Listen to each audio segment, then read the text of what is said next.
Side Anderson Square in Georgetown and Centennial Towers in West Bay. And by the Ministry of District Administration, explore your history, explore your land, explore your sister islands. And Cayman Airways, call them on 949-2311 to book your nonstop flights to Los Angeles and Panama. And Doctors Hospital, peace of mind is important when life happens. Doctors Hospital, always there for you. Call 949-6066. But I do have some questions. There are more questions than answers. Cayman Islands' foremost listeners' participation program. Talk today. What is on your mind, Cayman? If you are ready to talk, we are ready to listen. Here's your host, Sterling Dwayne Ebanks. A wonderful welcome to each and everyone as we invite you to be a part of what promises to be not only an exceptional day but an amazing year. Not because it's an election, but that could be a part of it if we are in tune and engaged and involved and informed and we ensure that our actions bring, guess what? Positive blessings from on high. So we're going to invite you to be a part of the discussion. A few minutes of open line, 12:30. Dr. Annette Stevenson will join us. And man, you're talking about a phenomenal, dynamic, engaged and informed, gifted mind. Well, join us for our discussion. Stay tuned for Talk Today.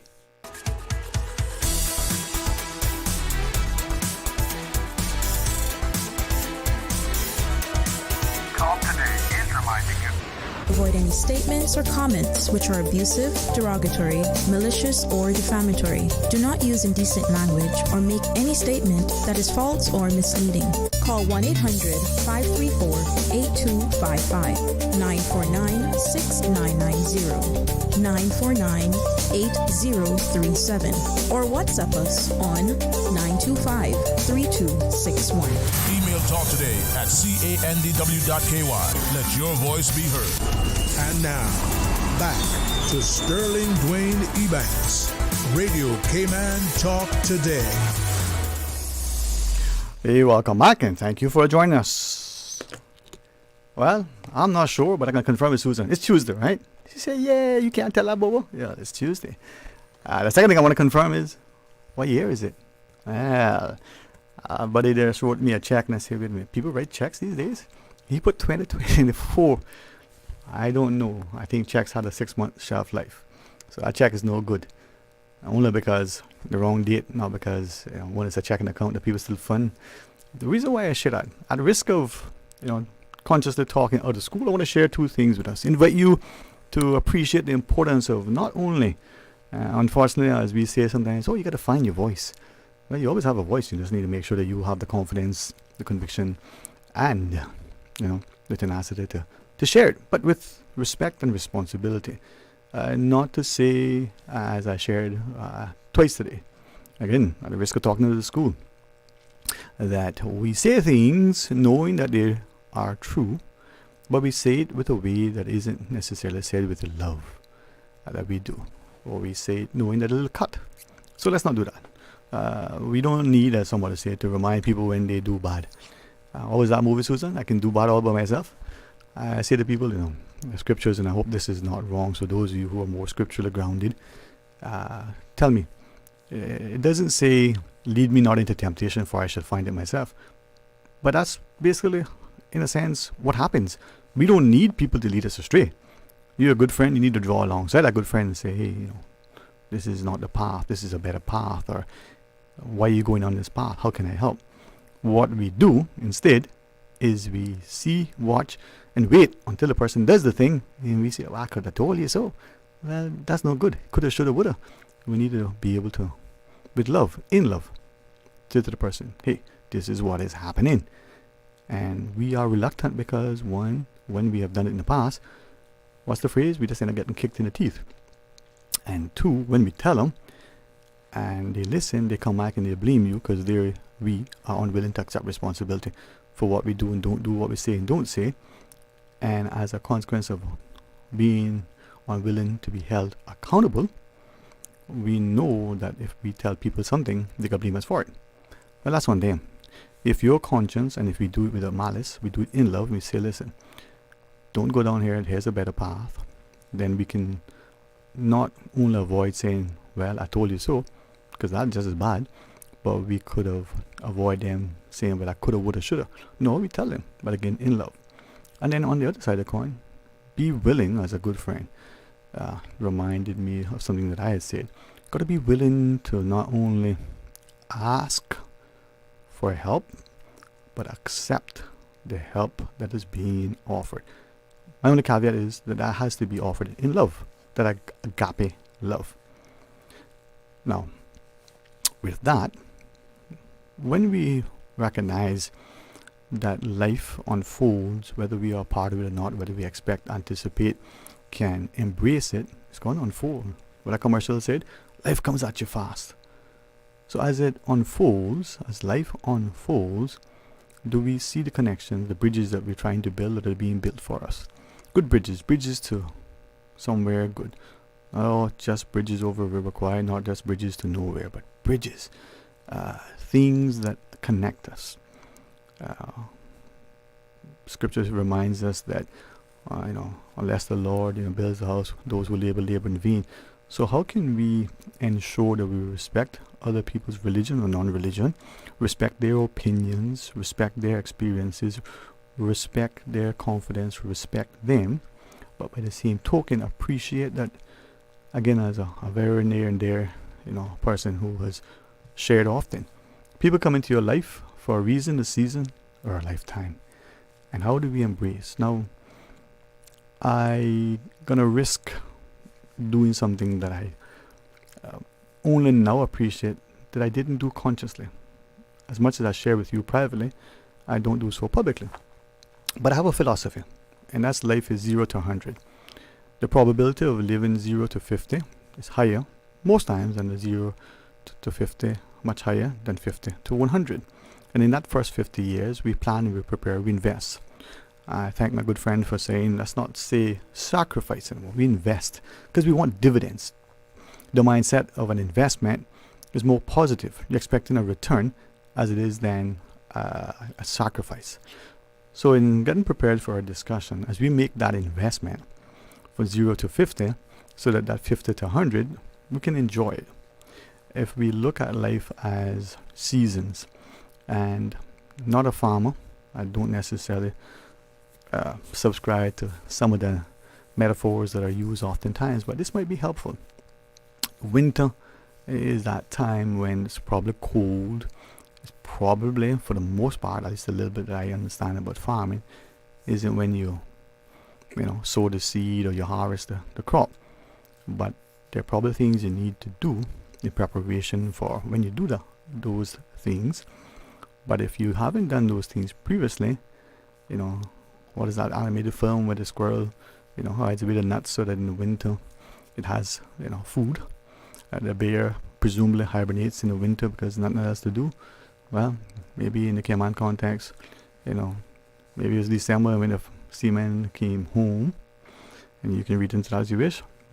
But perhaps, winter, much can happen if you prepare for it.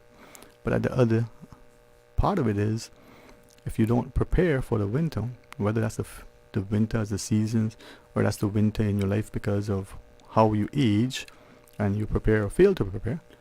So where are we in our lives that we're saying good seed, so that when the harvest come, it may be plenty, but the hands are few. Let's make the hands many. Not that we are taking, but actually we're sowing, we're giving, we're investing.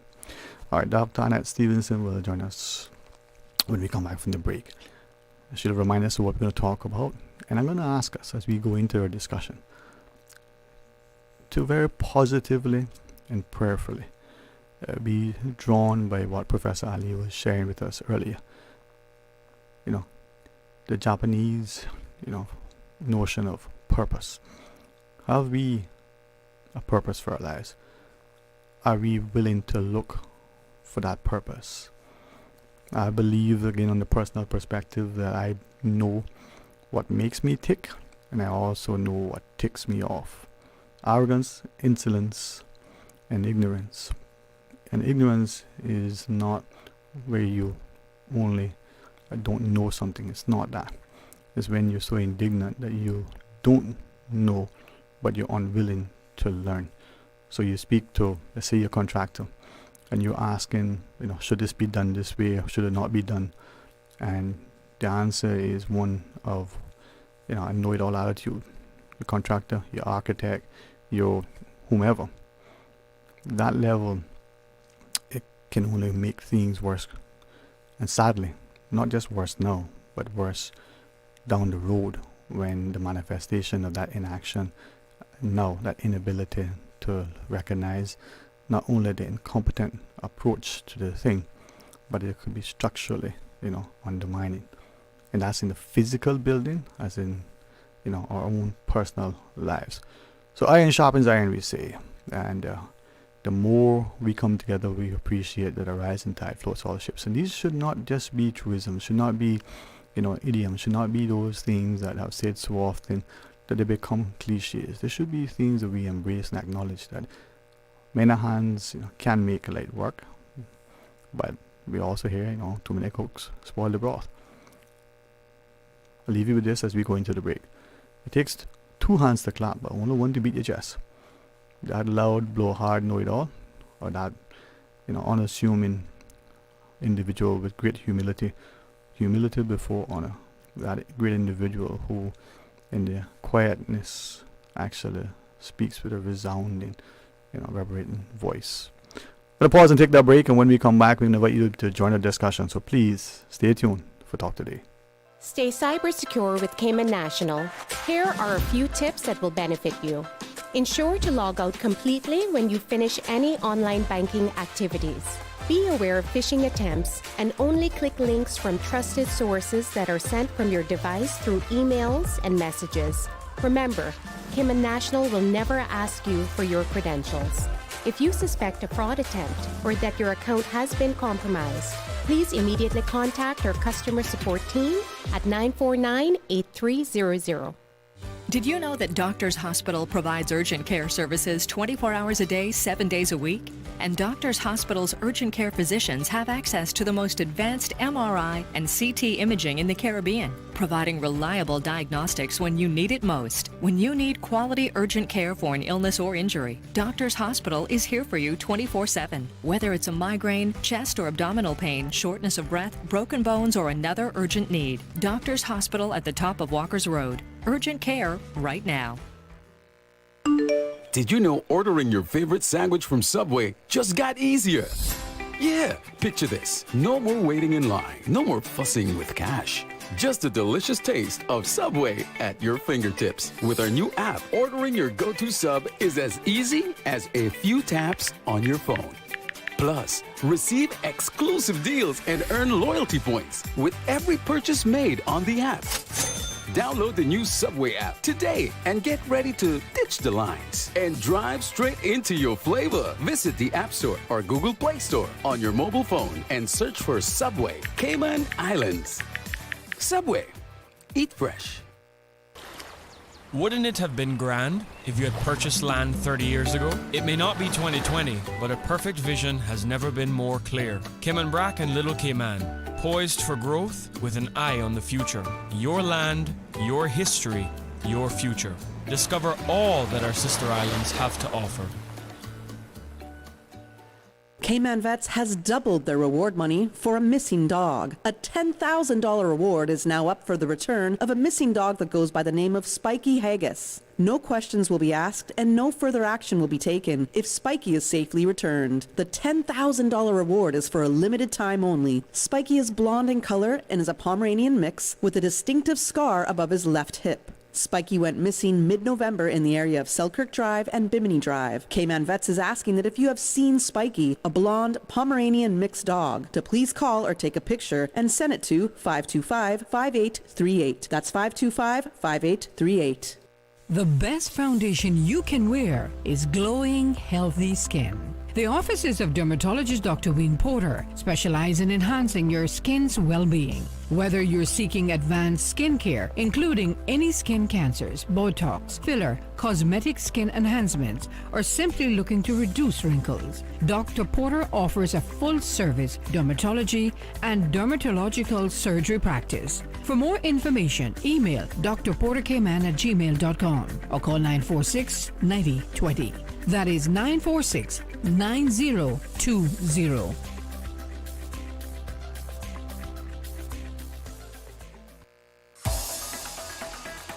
Radio Cayman's Talk Today.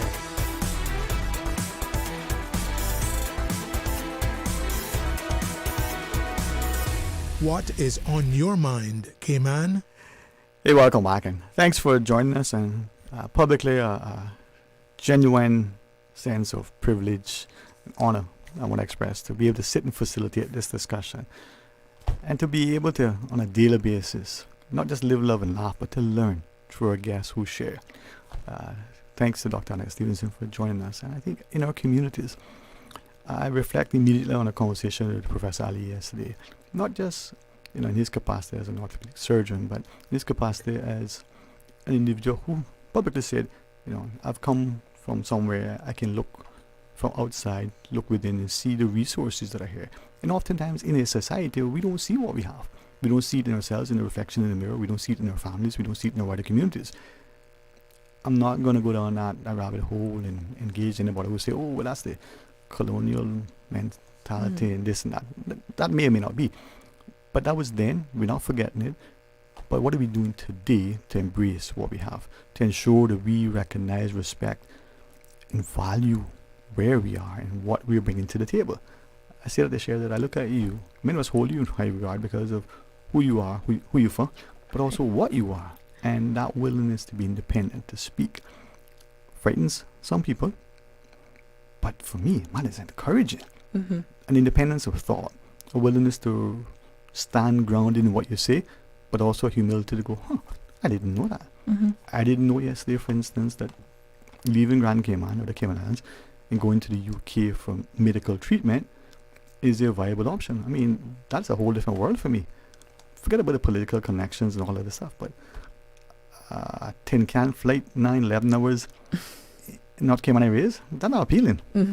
But what you don't know is, well, that's the only thing you know. You don't know what you don't know. Right, exactly. So, yeah. Well, thank you for having me. Pleasure to be here as always. Always. Yeah. Well, all the very best to you and everyone that you come in contact with. For very safe and healthy and just a fantastic. Same to you and yours. All right. I am inspired by your country. I like everything about it, even the things that I wish were better, because you got to embrace the good and the bad. What was that Clint Eastwood song, Good, the Bad, and the Ugly? No, don't know it. I forget that you're not as young as I am. But what do we? Well, let's set the stage. I think through your acumen and your leadership, you speak with passion, and although it's a word I don't like to use, conviction, because it has one of those negative connotations. But you gotta have that thing, man, that you stand on. You know the Disney movie The Lion King, when Simba was a little cub and he goes, I laugh in the face of danger, ha ha ha ha. Like that scene. I don't know if you remember that scene. Everybody's gonna go watch The Lion King now. But I do a lot of analogies, and I talk a lot in Disney language. So I'm Catherine. So yeah, I'm like the baby Simba. I laugh in the face of danger, ha ha ha ha. So yeah. I'm not afraid to speak up. Okay, so is that the same movie where the thing picks up and says, look beyond what you see or something? Is that the same? Yeah. Okay. Yeah. As far as the eye can see, Okay. Yeah. But see, analogies are great, right? What I didn't appreciate until Ray Banker pointed this out to me, and I didn't, again, we need to be introspective. We need to self-reflect, right? And again, I didn't until two, and perhaps a third person, and so people understand. Women are, in my view, because of your mother, your sisters, and all those, right? Women should be respected more than we are as a society. But women should ensure that they're respectable, right? And so women can teach us a lot. Women can be great examples. That statue that we have in town does our women folk a disservice because it's not big enough. It's not talked about enough, right? So these few fantastic, independent-minded, just amazing women said, do you realize you speak in code? I'm like, doesn't everybody? And so you say something and it's clear. Clear as mud to them, clear to you. So you speak clearly. You speak with an impassioned plea, but you speak with love. And it's not cutting, it's just instructing. So how do we get more women and more people and more young people in particular to do what you do? To speak with that. Just do it. Just do it. You have no fear. You just do it. Listen, when you have a conversation and you come to the conversation with the knowledge, or as they say in you know, colloquialism, you have the receipts to back up what you say. And you are confident. Like when you have the facts, you can say anything. You know, it's like when somebody comes to you and they say something and there's no fact to it, and then you come to them and you speak with confidence because you know the facts, and of course you're going to speak with conviction. You're going to be like, well, that's it. What you going to do about it? Like, it's the truth, right? Two things, right? Yes. But first, I have program plan, got it all hopefully set, so prayerfully it'll transpire tomorrow. The excellent company with noted Caribbean economist and advisor, Ms. Marla Dukuran, as our guest tomorrow. Another dynamic lady. Like me and you, what we lack in physical height, we make up for in stature, right? So I say that to preface that space that we occupy, where we speak as you do. Sir Alden said to me that I think that our mothers told us back then, the straight talk bring no follow. It's only then that when you say something that is truthful, straight up, is when you get the pushback. Yeah, you get to push back and you just stand your ground. Okay. And you push right back. Like, I mean, that's not what we're here to talk about, though, but we can talk about this. But it's no, like if somebody comes, you know, you having a discussion and you speak the truth and they counter it and they push back, and then you just push back and you just stand your ground until eventually they just go cowering in the corner because they realize that they have talked themselves into a hole. You know, my biggest superpower is that people underestimate me. Really? Yeah. People underestimate People underestimate me. Why is that? Because I tend to be quiet. I observe. You know, again, we go back to the Lion King analogy. Yeah. I'm like the lioness. I'm just sitting there and I'm watching. But when you know, sometimes you have to give people, I don't even know if we should be talking about this, but here we go. Sometimes you just give people enough rope and then you just sit there and you see what they do with the rope that you give them. Well, Dr. Frank is scheduled to come on Friday, so time longer than the rope. Yeah. Right? And I recognize that for me, is recognizing on a personal level, I'm a sinner. There are things that are in my life that I try to be better for me. Not better than you, the next one, just be better, right? But people believe that if you're quiet, if you're not loud and bumptious, not obnoxious, that you don't care. Yeah, or that they can walk over you. And I share that because what you say, people underestimate you.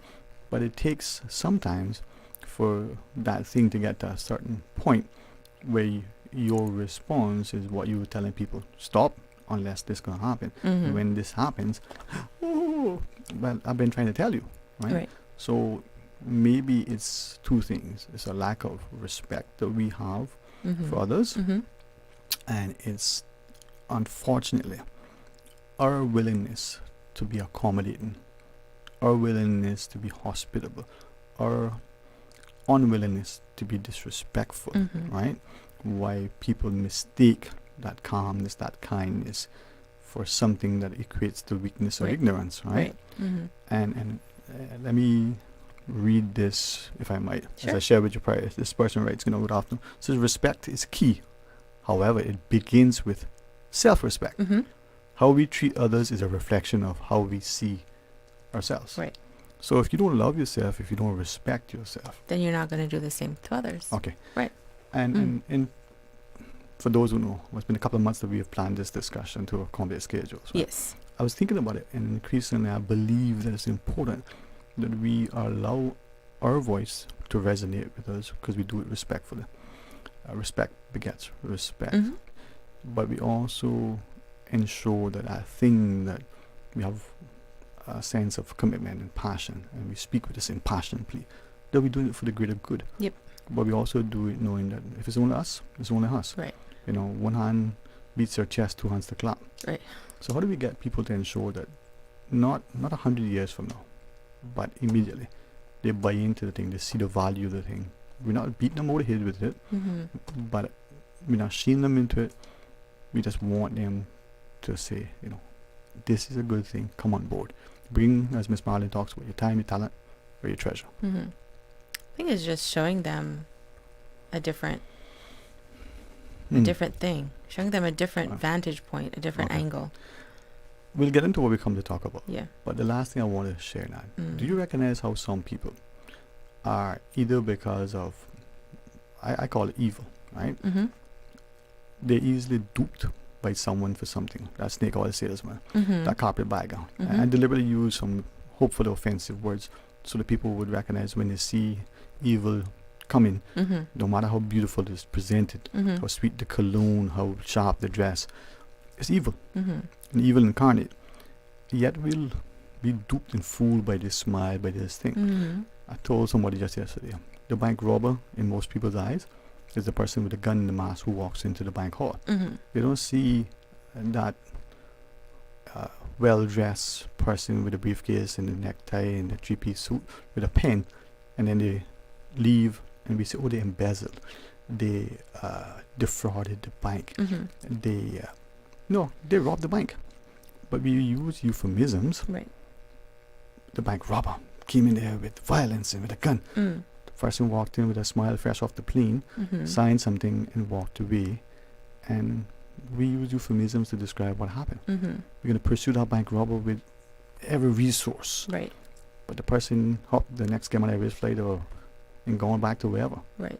Not a question asked. Who's the biggest threat to society?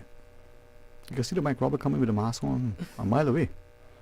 But that would disarm and smile, boy. The biggest threat to society is a person that doesn't look at things. Okay. Nor hears it. Right. All right. Yeah. I want to say that, share that. As our hearts align, maybe our actions will be equally so. And I commend you for having that passion to speak, and I trust that people will hear the truth and perhaps hearing the call. Hearing the call. That's what we're talking about. So, yeah. All right. You're an audiologist, right, by training? Is that what audio? Yes. Okay. That's what they tell me. That's what the piece of paper says. Okay. Many of us don't know what that is. Right. And if I ask it or say it improperly, you let me know. I will. But that's a medical doctor as well, right? No, we are not medical physicians. Okay. We are considered allied health professionals. Okay. So we are allied with medicine. So we're medical allies, and basically. Okay. We come in and do the things that the medical physicians don't have the training to do. So, as an audiologist, we have the ear, nose, and throat physician, otolaryngologist, right? So the ear, nose, and throat physician is the physician that deals with any medical issues with your ear, your nose, or your throat.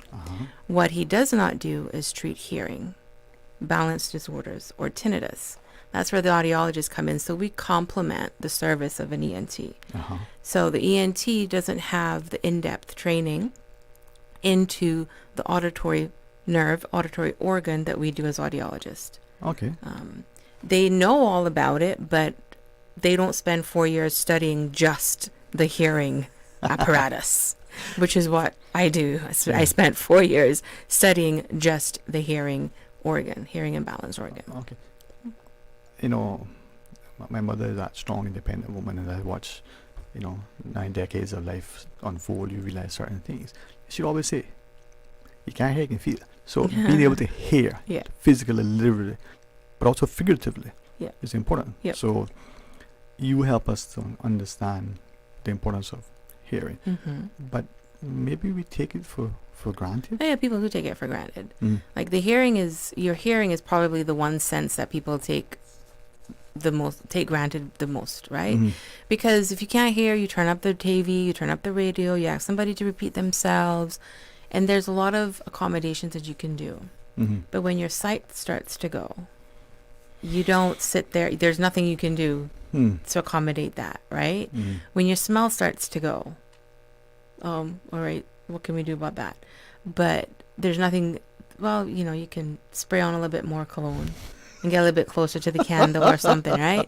So there's compromises that people can do, and they can adjust their environment and their condition for other things. They cannot for these other things, but for hearing they can. And so hearing many times goes overlooked. Right. And people make up excuses. Oh, they're mumbling. Or like when we were wearing masks, it was, oh, I can't hear because of the mask. Yeah. Or people are mumbling, or these young people, they don't speak clearly these days, or my phone, or my this. So there's a lot more excuses for when an individual can't hear, because they could do something about it a lot more easier than if they can't smell. Like, what do? We go to the doctor. Can't hear, or turn the radio up louder. You know. So yeah. And I appreciate you sharing that. I'm mindful of your time and how quickly these days it goes, because you encourage such great conversation. But one thing I did in preparing for a discussion, in addition to anything else, reach out to an individual. I remember the conversation we had way back when, and at some point he decided, get some hearing aids, and then eventually he got some good ones and did it properly. It changed his life completely. I mean, completely. Yeah. You can see the happiness in him.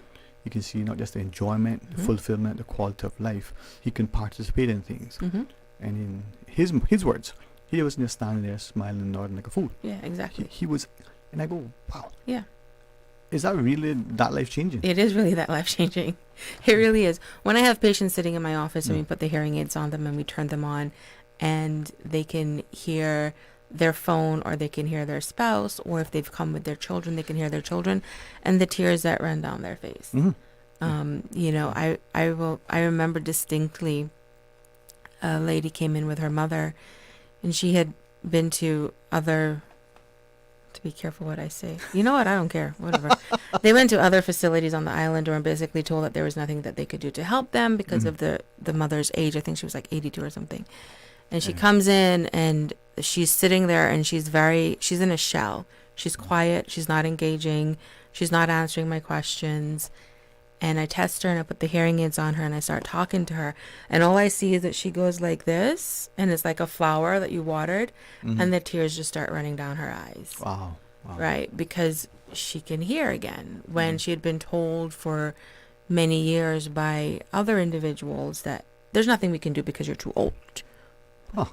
Yeah. I'm going to be guided by you. Yes. And I know that many societies, and sadly I think this one is becoming like that, if not already, we pay a lot of lip service to a lot of things we do. And when it comes to elderly, we got to respect them, but it's just lip service. And so it would have seemed that when someone reaches a certain age, we believe that's the end of life. Right. Or if they've did their 3 scores and 10. Right. Yet we got people who are in their 100 plus. Yes. We need to make sure we accommodate, respect them, and ensure that they have that quality of life. So just because they're old doesn't mean they can't hear. Just because they're old doesn't mean that you shouldn't help them enjoy the last years of their life, that they can enjoy their family, right? Right. But it also seems that we are, how do I put this, almost unwilling to invest in them, to spend that money on them, because probability is if they're 80 or 90, they may get 10 or another 50 years. But to me, it doesn't matter. It doesn't matter. It doesn't matter. A life is a life, whether it's one more year to go or 500 more years to go. Exactly. A life is a life. Yeah. And so as a society, I think we have kind of shifted from, like my grandparents' generation, where they took care of the elderly, right? And I think our generation, we're kind of shifting from that, where we're not giving them the time and the care and the attention that they need. We're just like, oh yeah, they're old, whatever. They're going to die anyway. I mean, we all going to die. Like, that's the one thing that we all know for certain, is that we all going to die. What was it that comedian said? One thing about this life, nobody gets it alive. Exactly. Right? So why not do what you can to help them enjoy the life that they have? Okay. So with that, I mean, you have shared with us that sometimes maybe we don't have that money. Maybe we, the collective, from the insurance to the physician to everybody else, have concluded that based on return, value for money and whatever else, that not economically, but from an accounting financial perspective, it doesn't make sense to spend this on that because of, the return. It's a lot cheaper than other things they'll spend it on, but anyway. But a life is a life, and it doesn't matter. What if it was you? You know what I mean? Exactly. It's like, what if it was you, or what if it was your mother or your grandmother? But, to your point, some of our insurance companies don't have a lot of coverage for hearing services and what I do specifically. And there are some individuals that genuinely cannot afford it. So, Cayman Hearing Center, we have been around for 18 years. Yes, I know. I started when I was 2. I thought it was 3, but okay, 2.5. So we've been around for 18 years, and I've seen a lot in the 18 years. And I try and do as much as I can for patients that come through our doors. But at the same time, I am running a business. So I can't, I can't give away everything all the time. But you got to pay bills. I have bills to pay, and CUC not going to wait for their money if I say, well, I didn't. I gave away all the hearing aids. They're not going to care, right? And so over the years, I was trying to find ways of how I can support these individuals and help bridge this financial gap that the insurance company is lacking, so that they can get the hearing healthcare that they deserve and they need. And so I started a nonprofit called Hearing the Call Cayman, and it's hearingthecallcayman.org. And the purpose of Hearing the Call Cayman is to bridge that financial gap so that individuals can get the audiological services, specifically the hearing services that they need. Because audiology is hearing imbalance, but we're really focused on the hearing services. And so we receive donations in the form of financial donations, and we also have hearing aid donations. So when an individual who can afford it comes in and they want to upgrade to new technology, oftentimes they will donate their older devices. We get them refurbished and we can fit individuals. The hearing aid companies, which are in the U.S., are great with providing hearing aids that we can fit individuals. And so, I started this last year. Last year, 2024. Okay, I was going to say... 2024. In an effort to fill that need, so Cayman Hearing Center was started to fill a need. I saw that there was no audiology on the island. I wanted to come back home. I wanted to do it right. So I started Cayman Hearing Center. Now, to fill another need, I've started Hearing the Call Cayman. I see this need where people genuinely cannot afford to get the service that they need. And, I remember some of the conversations at the healthcare conference last year where nonprofit organizations are popping up in order to help support individuals to get health care. We have Breast Cancer Foundation to help individuals get that care. There's Alex Panton Foundation to help individuals get mental health support. And now there's Hearing the Call Cayman, which is to help individuals get the hearing health care support that they need.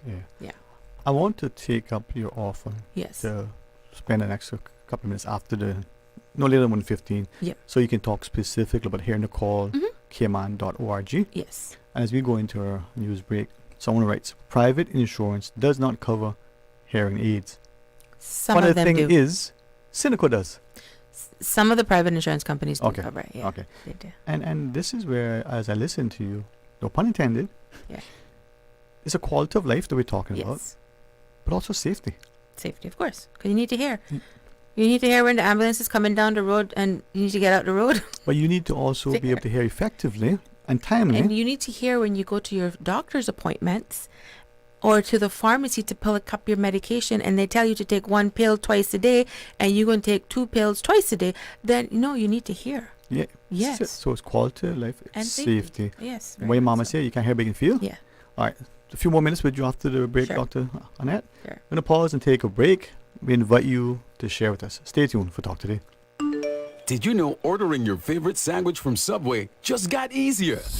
Yeah, picture this. No more waiting in line. No more fussing with cash. Just a delicious taste of Subway at your fingertips. With our new app, ordering your go-to sub is as easy as a few taps on your phone.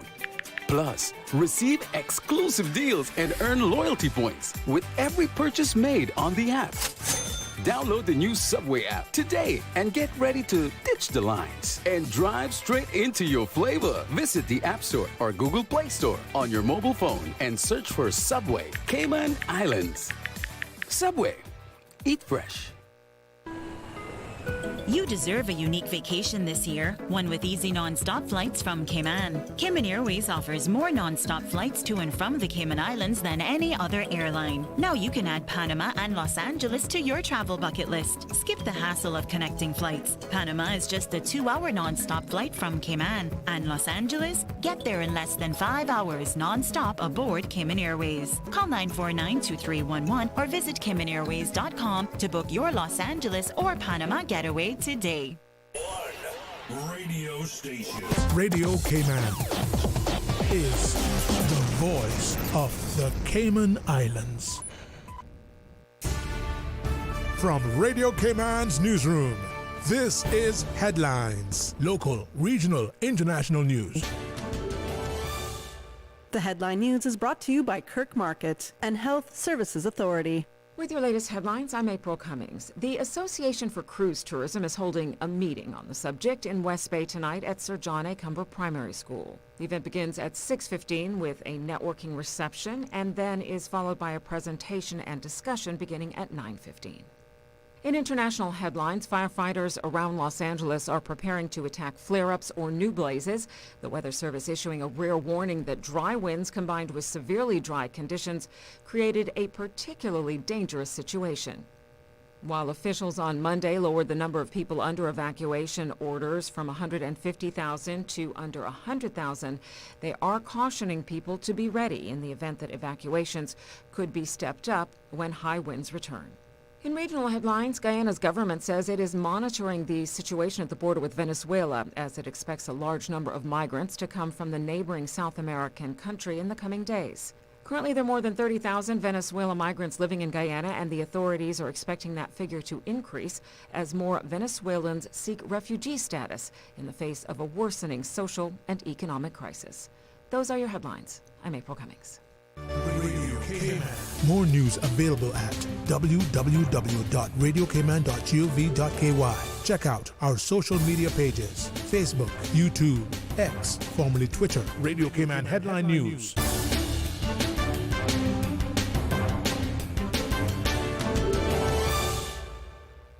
When it comes to weekly meal prep, I trust Kirk Market to provide the best value for quality proteins. The butchers at Kirk Market are super helpful. They always slice my steaks perfectly. Kirk Market has everything I need for healthy and flavorful protein-packed meals. From lean cuts of CAB choice beef, tender CAB prime beef, the juiciest pork, and all-natural hormone-free poultry, to their seafood section with everything from fresh local snapper to omega-3 rich salmon. I choose Kirk Market for the highest quality proteins to support my healthy lifestyle. Kirk Market. Eat well, live well, and discover a world of choice. Do you have a healthcare question but not sure who to ask? Contact HSA's Patient Call Center to speak to one of our experienced clinical team members. We are here to answer your questions and help guide you through your healthcare journey. Need to make an appointment? Our team can help. Contact HSA at 949-8600 or email info@hsa.ky. At HSA, we are committed to caring for you. Radio Cayman is pleased to feature this special Sister Islands historical vignette brought to you by the Ministry of District Administration and Lands. Explore your history, explore your land, explore your Sister Islands. Holroy Eric Lorenzo Walton was born on August 13, 1936 in Bogisan, Cayman Brac, contributing significantly to the culture and heritage of Cayman Brac and Little Cayman. Holroy, affectionately known as Roy, was a gifted and artistic seaman whose natural talents emerged at a young age. His early education at Spot Bay Elementary School showcased his creativity, earning him recognition for his excellent artwork and setting the stage for a lifetime of artistic achievement. He crafted wall plaques, jewelry, and other items from local materials which became sought-after souvenirs. His detailed engravings were presented to dignitaries, including a turtle shell engraved for Her Majesty the Queen. Roy's contributions also included creating signage for local businesses and commemorating lives through tombstone engravings. His commitment to preserving and celebrating Caymanian heritage was evident in his work and community involvement.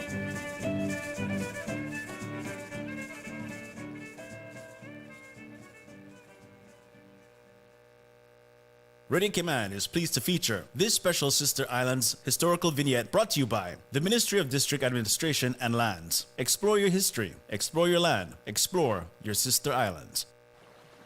Explore your history, explore your land, explore your sister islands, the ultimate staycation experience. Your culture, your freedom, the land that time forgot isn't gone. It's your sister islands. Discover all that our sister islands have to offer. 25 Chamber Economic Forum on Friday, 17th of January at the Kimpton Seafire. Join world-renowned economists Marla Ducaran, government leaders, and business experts as we explore the future of Cayman's economy. From workforce innovation to tourism sustainability, this is where bold ideas turn into action. Celebrate progress and 60 years of the Chamber's leadership and service to our community. Sponsored by CUC, DART, Health City Cayman Islands, and the Ministry of Tourism and Ports. Register now at caymanchamber.ky. Don't miss it. Did you know that Doctors Hospital provides urgent care services 24 hours a day, 7 days a week? And Doctors Hospital's urgent care physicians have access to the most advanced MRI and CT imaging in the Caribbean, providing reliable diagnostics when you need it most. When you need quality urgent care for an illness or injury, Doctors Hospital is here for you 24/7. Whether it's a migraine, chest or abdominal pain, shortness of breath, broken bones, or another urgent need, Doctors Hospital at the top of Walker's Road. Urgent care right now. Radio Cayman's Talk Today.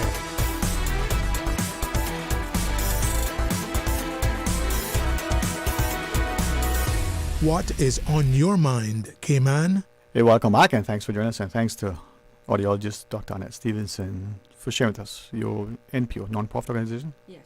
hearingthecallcayman.org. Yes. Okay.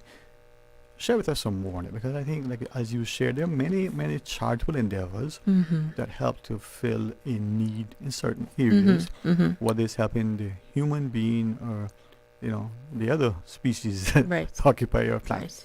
All right. But I think one of a question that we need to ask ourselves is why is there a need for all of these NPOs to pop up to help supplement and provide healthcare access to our community? Might be the bigger question to ask, but that's not what we're talking about today. But hearing the call, like I said, our purpose is to provide hearing healthcare to the individuals who cannot afford it. Now there are requirements that we have. There's an application that individuals have to fill out, and they have to show financial need, obviously, right? That to qualify. And then all we ask from these individuals is two things. One, they do have to pay $150 non-refundable administrative fee to cover the time, because the nonprofit is not run with Cayman Hearing Center. It's a separate arm, so we have the administrative costs there. And the second thing that we require from individuals who are accepted to the program is that they have to pay it forward, and they have to find another organization and volunteer 10 hours of their time. Wow. No, that's good. Now, this is all the honor system, because I'm not going to be tracking people to make sure that they do it, but it is an honor system that I'm encouraging you. Like, you have benefited from a nonprofit, and so now you take this and you pay it forward. But that's also respectful and respectable, because many people want, I can say it in local parlance, and then I can try to translate it. They want help up, not a handout. Right. People want to be helped. Yeah. They don't want you to disrespect them. Even when not you physically, you mean well. Right. They don't want a handout. They want you to help them so they can help themselves to eventually help others. Yeah. So this now is not even quid pro quo. It's more than that. It's actually you paying it forward. Yeah, exactly. All right. 150 CI. 150 CI, and that covers their evaluation. That covers their hearing aids. That covers all of the fitting fees. Yes. I'm gonna ask you if you choose, but I was quickly doing the math then, and I came up with a percentage, but I'm not gonna voice that. I understand from different people that cost, no matter if it's paid 100% by insurance, whether you paid all out of your pocket or a portion thereof, and can be a lot of money. Yeah, the hearing aids can be quite expensive. Yeah. I mean, we have the evaluation on one side of it, but the actual cost of the hearing aids can go up to $3,700 for one ear. And when I say that for one ear, we usually have two, right? We have two ears, but for one ear, that's so we're looking at $7,400 for a pair of hearing aids. Now let me break that down for people a little bit, right? Okay. So that includes the device, so you get the hearing aid, and that includes all of your visits and services for 3 years, and all of the parts that you might need if something breaks. It's replaced within that 3 years. So it's not you pay $7,400, you get the hearing aids, and you pay every time you come into the office. No, you are now, you don't pay when you come in. You pay the $7,400, you get the hearing aids, and you don't pay again for 3 years. Yeah. And all of your services are covered. The hearing aid, if I can't fix it in the office and we have to send it to the manufacturer, that's covered for 3 years. Wow. So I want to break it down when people hear $7,400, like, oh my gosh, it's so expensive. But when you think about it, like if I were to actually break it down for you and bring you an invoice, and so here's the cost of the hearing aid and the time and everything that goes into a 3-year service package, if you will, it's well more than $7,400. Yeah. So the friend that I mentioned earlier, yeah. Right? So I did the quick math, and you helped me because you're probably a mathologist. I rounded up to 10,000. 150 as a percent of 10,000. Yeah. Well, those calculations. What is that? That's like. Yeah, that's what it is. Yeah. Well, let's break it down. 10% would be 1%. 1,000. 1.5%. Yeah. Right? I think so. We'll do the calc. It's nothing. It's Mm-hmm. negligible. Now, for some people, it may be $1 because they can't find it. Right. We understand that. Right. So this application that you ask them for things, you want to make sure that they got it. I know some of us would be embarrassed, would be reluctant. We don't have $150, and we are. We don't want to make people know that we don't have that. Right. So. And so that's where our financial donations come in, right? Yes. So like I said at the beginning, we do get financial donations and we get hearing aid donations. And so if we do need to support somebody with that $150 to be part of the program, we do have that available as well. Yeah. And yes, I know that our society can be, well, I don't want to disclose my financial status. I don't want to like whatever. But we have had people that have applied, and it's quite a lengthy application. It's not just a one page. Like I asked for a lot of information, because I need to do my due diligence and make sure that the individuals who's receiving this, because like I just said, it's $7,400 if somebody were to purchase it, and I'm here now. I'm going to give you the same thing for $150. So I need to make sure that you genuinely have this need. Yeah. I think that's fair. That's reasonable. It's respectful, I think. Yeah. And it shows a level of commitment and investment on our part. So how can we now, the wider public, support Hearing the Call Cayman.org? Yeah. How can we support? Well, we'd always looking for volunteers to help. So the idea is that we have what we call projects. And so think of it like it will be a Saturday. My staff call it a conveyor belt. So we'll have the applicants, those who are going to be in the program, and they come in and they sort of have like different stations, and they'll go to like this station and fill out the paperwork, this station to get the hearing test done, this station to get the hearing aids, this, like kind of like a conveyor belt. And so we're always looking for volunteers to help with these project like hearing days. We'll take financial donations, obviously. So everything is on hearingthecall.org. You'll be able to make donations there. You can always come by Cayman Hearing Center if you wanted to prefer to make a donation that way. And if you have hearing aids that either a family member doesn't use, or that they've passed on and you've just got these hearing aids, you're like, what am I going to do with it? If they're within a certain age, we'll take them and we'll refurbish them and we'll keep them in our cubby for donations. Okay, I understand that the Lions Club, for instance, over the years with their glasses, right? Yes. So the similar sort of thing. Similar thing. Yeah. I know some people think, oh, that's hearing aids in somebody's ear and whichever, but it's still usable. Our cell phones at one time could be returned, and manufacturers would do stuff. Yeah, like there's probably everything can be returned these days, right? Okay, so it's certain hearing aids. So like the hearing aid that has the part that goes outside the ear, that has the piece that goes inside the ear, because the piece that actually goes inside your ear, we can change. But if it's a hearing aid that's just like the one piece that goes in the ear, then obviously we can't take those. But if they don't show, check you. Where is Cayman Hearing Center? So Cayman Hearing Center, we are in Alyssa Towers on Northstown Road. Okay. We're on the 3rd floor. Uh-huh. And we're there Monday to Thursday, 8:30 to 5, and Fridays 8:30 to 3. Okay. Alyssa Towers. We got Caribbean Alliance Insurance, not seeing building. There's a baby shop downstairs. So we're on the 3rd floor. It's right there. It's right there on the 3rd Mr. floor. Philip, man, wonderful guy, had his corner pocket one time. So yes, that's right. Yeah. All right. I think we're in the same place where that used to be on the 3rd floor. Man, I say he's an amazing guy, but I tell you, man. Some people you only, understand how much they were important to your life, I want to say to share that we have good in our country. Yeah. We just need to embrace respect, value, and contribute. So we can come by, we can ask, we can volunteer. Yeah. One of the last things I want to ask of you is knowing that it's medically allied, as you said. Yes. As volunteers, some of us would think, well, we need to know a little bit more than we do know. What do you need of us as volunteers? I just need you to be willing, and then we'll find something for you to do. Trust me, we'll find something for you to do. What was that we probably heard in church and said it and only regret it after? Here I am, Lord, use me. Yeah. No, I didn't mean for that. Yeah. I mean, listen, there's things that anybody with that doesn't even have the knowledge, that we will find something for you to do. Filling out paperwork, or making an appointment, or distracting a child when we're trying to test the child to sit there with the toys and playing with them. Yeah, there's something. Susan would be good for that. Susan would be good for that. Yeah. She has a voice she has. She can distract anybody. You know how distracted she is? Hi, Susan.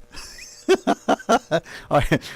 We got Mario Rankin, who's going to join us in a bit, right? Yeah. So, hearing the call, Cayman.org. Yes. Volunteer, it's a non-profit. Yes. Whether we donate, and we're not sure whether the hearing aids, us or others, because we've changed out or we no longer have need. Right. Money or otherwise. And it's a registered a non-profit organization. Yes, we are a registered non-profit organization. I would not be talking about it unless it was. Okay. We got our certificate and everything. Yes, we are. We are legitimate. Yeah.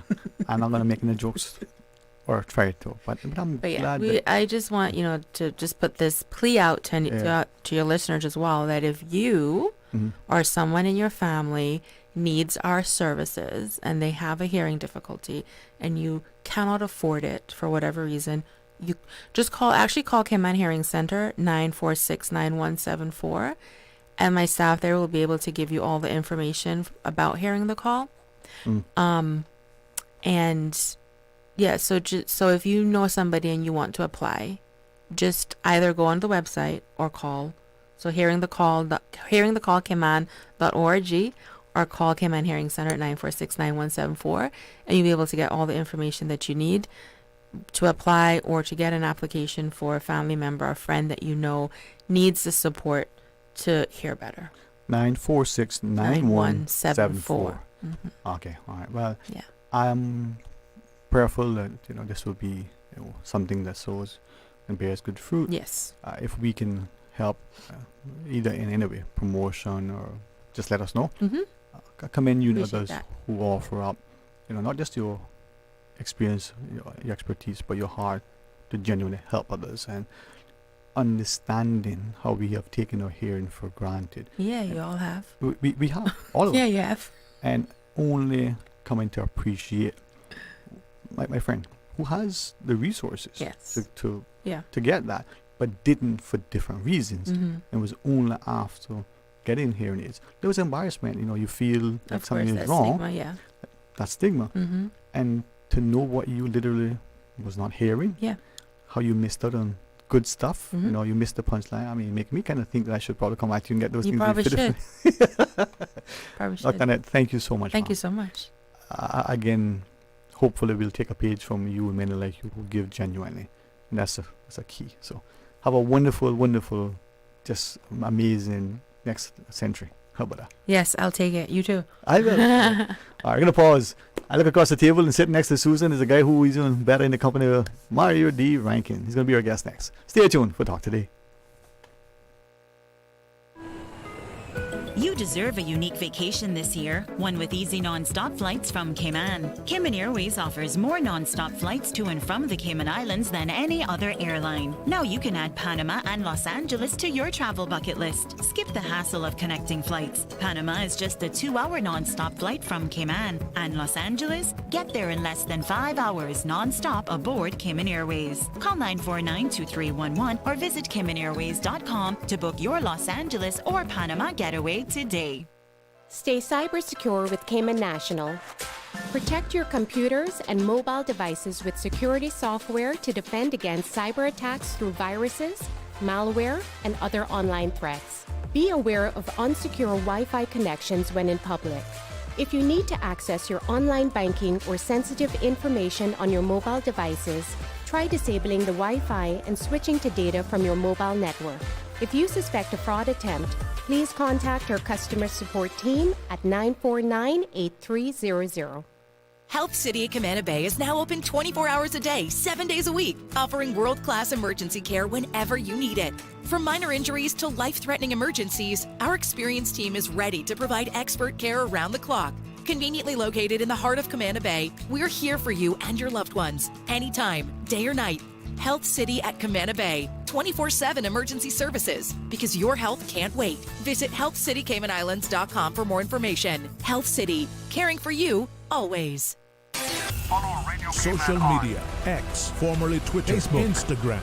Interact with our talk shows on YouTube. Download our official Radio Cayman app, or you can log on to our website, www.radiocayman.gov.ky. You can also add us to WhatsApp on 925-3261. All the latest information, breaking news, community events, and more. Radio Cayman. Radio Cayman, maintaining the innovation. On a daily basis, making it easy to connect with you, our listeners. Add us to WhatsApp today, 925-3261. That's 925-3261. Radio Cayman. Send a text or voice note. Message us at 925-3261 on WhatsApp today and get active with Radio Cayman. Radio Cayman, the voice of the Cayman Islands. Radio Cayman, maintaining the innovation. Radio Cayman's Talk Today.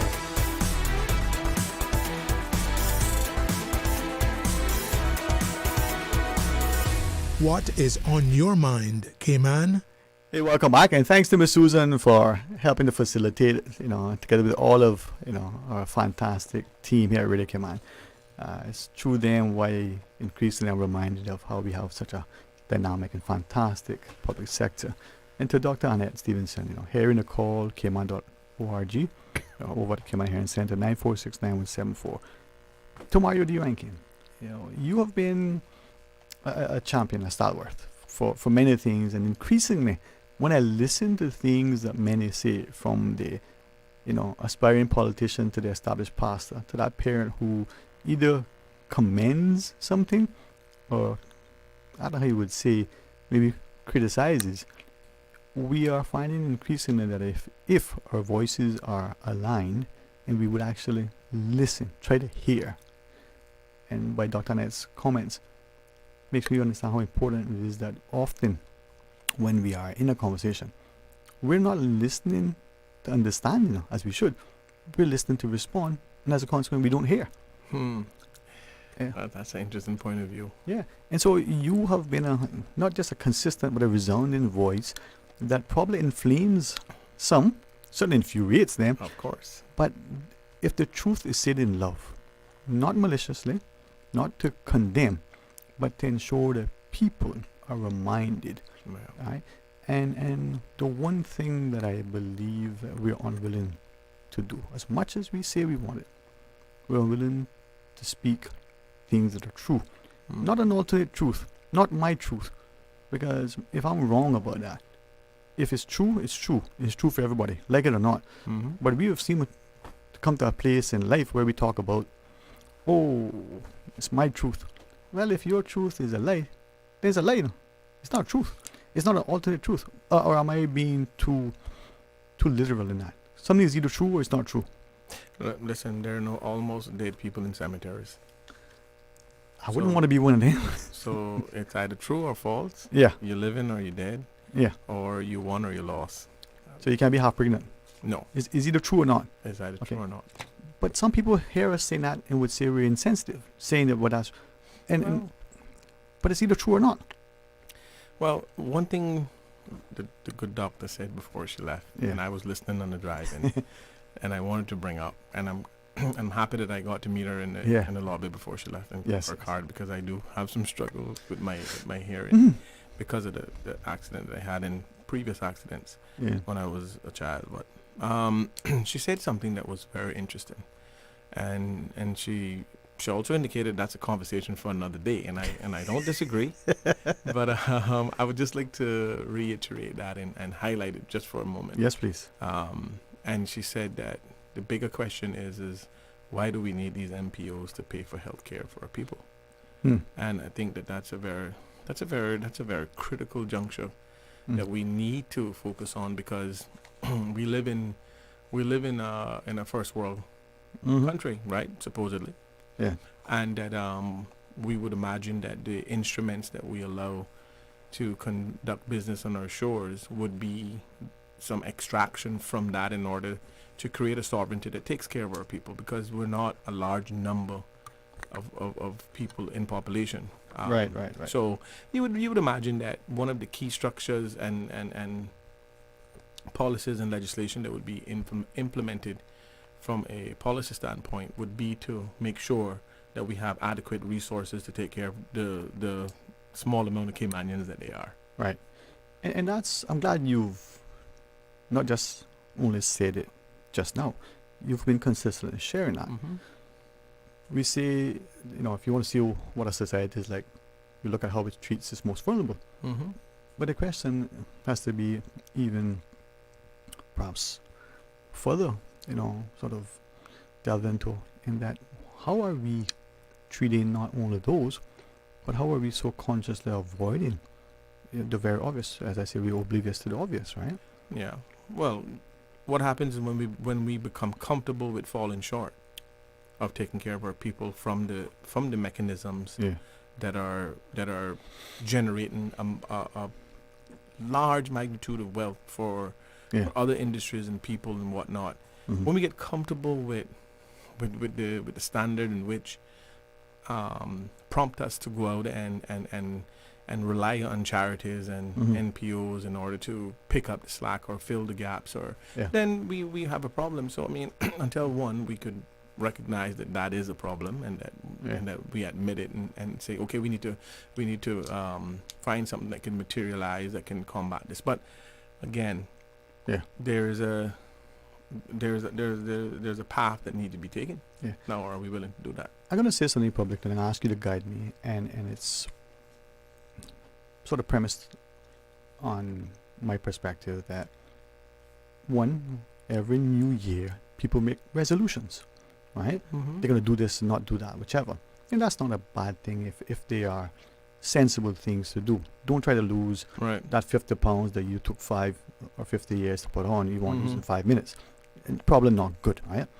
But also do them that they actually not only sensible, but you do them so that as they evolve, they actually add value, right? So for me, there is, without question, a commitment to be respectful, to be accommodating, hospitable, but by the same token, mindful that some people may take that as being a pushover. For this thing from the truth, for those of us who know me, right? But I'm gonna very conscious, and I think it's normal for this. Be a little bit more direct in your question. Ensure that when people say something and it's BS, call them on it. But you got to be mindful, because some people don't like that. So in saying that, as I go into this new year, not because it's an election year, but there are times when people got to be held to account. So don't stand before me and tell me a lie. I don't have no time for that. Right? So is that your New Year's resolution? Let's see how long I keep my job. Admit it to us. Tell us. That's exactly what it is. Right? So will I have the job after election? We'll see. Hey, I will say this. Yeah. That any conscious resolution that you make in the new year, and when I say conscious, meaning it wasn't just, okay, this is the strike of the clock and I'm going to have a resolution just for saying it. For me, I can tell you what my It's not a resolution. It was a decision. Yeah. And it was a conscious decision, and Yeah. there was a lot of things that led up to that decision, and Mhm. it wasn't just one thing. Right. And for me, so far so good. I don't have an issue with it. I don't miss it. Because I never did. It was just more of a social thing, and that's drinking, right? Yeah. And a lot of people don't want to talk about it because of all of the stigma Mhm. behind it. But really and truly, we live in a society that caters to drinking, and I can tell you why. Uh-huh. Because one of the main reasons why our drinking age isn't 21 is because if we put it to 21, it would affect the tourism product. Hmm. And I can tell you why. Hmm. A lot of the younger people who do visit our shores Mhm. from the U.S. and other countries is because our drinking age is at 18, Mhm. and where they're from, it's 21. Mhm. So they can come here and legally drink. Now, I'm not saying that that's the catalyst of our tourism product. No. I'm just simply saying that it is one of the luxuries that our tourists enjoy. Mhm. And I think we may have, and again, this is a very touchy subject, not for Mario, because it would be plain and simple, 21 years before you can drink in the Cayman Islands, end of story. That's the way it should be, yeah. Because we depend on these revenues, and remember, we can't kid ourselves. We can say all of what we want to say, but let's not kid ourselves. Mhm. We cannot operate without work permit holders. Mhm. That is a fact. Mhm. We cannot operate without individuals who come here and call Cayman home and whatnot, and inject money into the economy, and tourists that come here and enjoy our environment. These are the things that generate our GDP. Right. So right. we're not going to kid ourselves and say, oh, well, we don't need no more of this and we don't need no more of that. The problem is that we have never been able to create that balance. Yeah. Where we understood what level of everything we needed, as opposed to overdoing it. You don't want to be able to accommodate 100 people and invite 10,000. But yet we do that sometimes. Because and that's a topic we'll touch on. Hopefully, if we don't run out of time. No, we will. But I'm just saying, this is the sort of thing that I'm talking about. So again, New Year's resolutions typically come at the flip of a coin, or Yeah. or the stroke of the clock ticking into the new year. And don't get me wrong, at least people have that motivation to do it. But I think that if you make a conscious decision, something that you've been thinking about for a long time, but haven't really made that decision. Yeah. So yeah.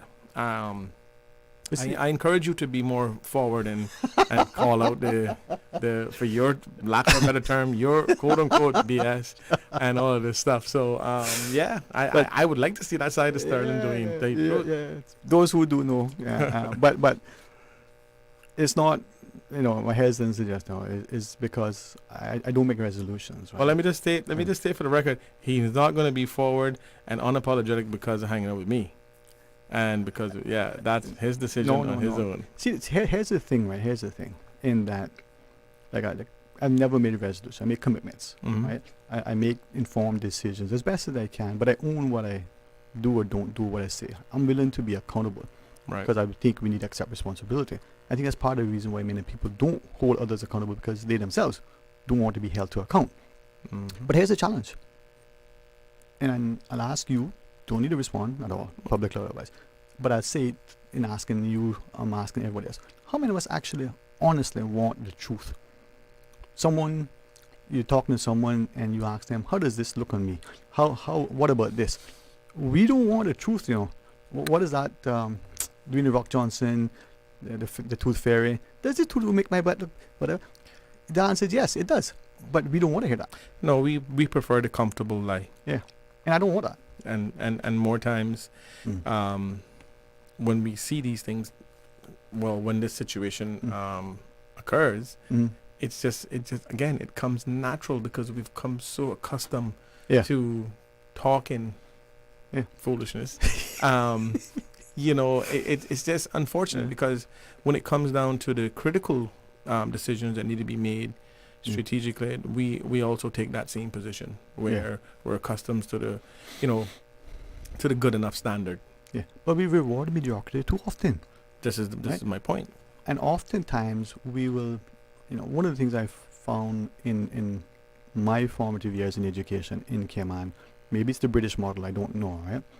We were willing to cream off the top, we selected students based on something. And I used to think it was always the academic ability. I realize it isn't. And we cater to them. We elevate them. And we quickly relegate the others. Right. Because they didn't seem to meet a certain standard. Again, I thought it was academics. I think it's more than that now, right? But everybody is intelligent, just different ways. Right. People learn differently. Dr. Annette's comments earlier made me reflect on that, in that what if you are sitting in a space in the class where you can't see, back in my day it was the blackboard, now I don't know, because it now be a smart board, right? You couldn't hear, or you weren't engaged because you were out of sight, out of mind. And that child got, despite what the politicians like to use now, oh, no child left behind. No, got left behind deliberately. But what if that child was being left behind because of economics, ethnicity, who they from, where they from? Yeah, I mean, just look at the, look at the curriculum and the system in the government school. Right. I can tell you because I went to the government school for a short period of time, but when we moved back here from Florida, and and it just goes to when you have set 1 through 6. And you had this one, you had this category called special ed. So how is it that the people that needed the most attention in our school got the less attention? Got the least? Because I remember doing 1 or 2 classes for Mrs. Jones in math, sitting in because I was okay in math. I won't say I was good in math, but I tutored math, right? Yeah. So here's the thing, and then I would go into this class, and all they were doing was playing dominoes and cards. Now, it wasn't that those individuals didn't have the ability to do better. They just were never put in an environment that they got the attention to elevate themselves. Oh, well, your grades say this, so we're going to let you play cards and dominoes all day until the bell ring. Babysitting. So, and then, like you said just now, it's the selective group of people that we say academically will do well. Let's focus on them and make sure they do well. And that's fine. You need that too. But why is it that the kids that needed the most attention got the least attention? And I saw that with my own 2 eyes. And that's something that I'm making up. No. Let me actually, if you'd allow, take that coin, flip it over. Check this out. You got a child, 10 subjects, 9 A's or A pluses. The 10th subject is an A minus or a B plus or a B, but it's not an A. Okay? What do we tend to do? Instead of focusing on those 9 A's, we emphasizing that grade is not an A. Well, good point. But how do you grade a carpenter? Oh, no, on a real note. No. Let's put all fun and jokes aside here right now. How do you grade a carpenter, electrician, a plumber, somebody that is practical with their hands? How do you grade that? In the school system right now? How do you know that plumber, carpenter, electrician can't one day be your surgeon? But the problem is that you know how many carpenters and plumbers and electricians were sitting in that special ed class? No one took the time to recognize their strengths and then elevated that and honed that and turned that into something that they could have been a very productive member of our society. We didn't do that. No, we didn't. We stuck them in a room until the bell rang and it was time to graduate. And if this offends politicians as well as educators as well as parents, let me ask this way: how do we know, to your point, that not only could that carpenter, plumber, electrician, mechanic, whomever have been exceptional, not just wealthy, but inventing, perhaps making a contribution to society beyond what we label and malign them? But how do we also know that that person as a carpenter, skilled with that coping saw in making that bird that we all did, could not one day be your cardiothoracic surgeon, for instance, right? Good with their hands, see things in a way, but because we've labeled them, and at that point they're not blossoming into that thing that we think they are. How do we know? Well, exactly, because we have a mainstream system that says if you can't read or write or spell, you can't be productive. I'm sorry, but that is the reality. And I can tell you, I know a lot of people who struggled academically when I was in school who are now very successful. Extremely successful, matter of fact. And I can tell you, for lack of showing attention to these kids, thank goodness a lot of them were more strong-minded than most. And we didn't grow up in a and I'm not knocking on anything. We didn't grow up in a third world country where they slipped completely through the cracks. Where we had some people who has, but it's not in the majority. So for me, I can't see how we can share a gate with a private school and got more resources, but the private school producing more economically. I mean, academically students. I mean, I just don't understand that logic. Nope. And I won't ever understand that logic until we pay attention and prioritize. When you hear the term, oh, let's reinvest in our people, that don't mean money, you know. That means resources and time and effort. That's what that means. What is it that we have heard repeatedly, right, in every facet, that the one thing that your child wants isn't more toys, isn't more of these. They want more of your time. They want you to spend time playing the game or whichever, right?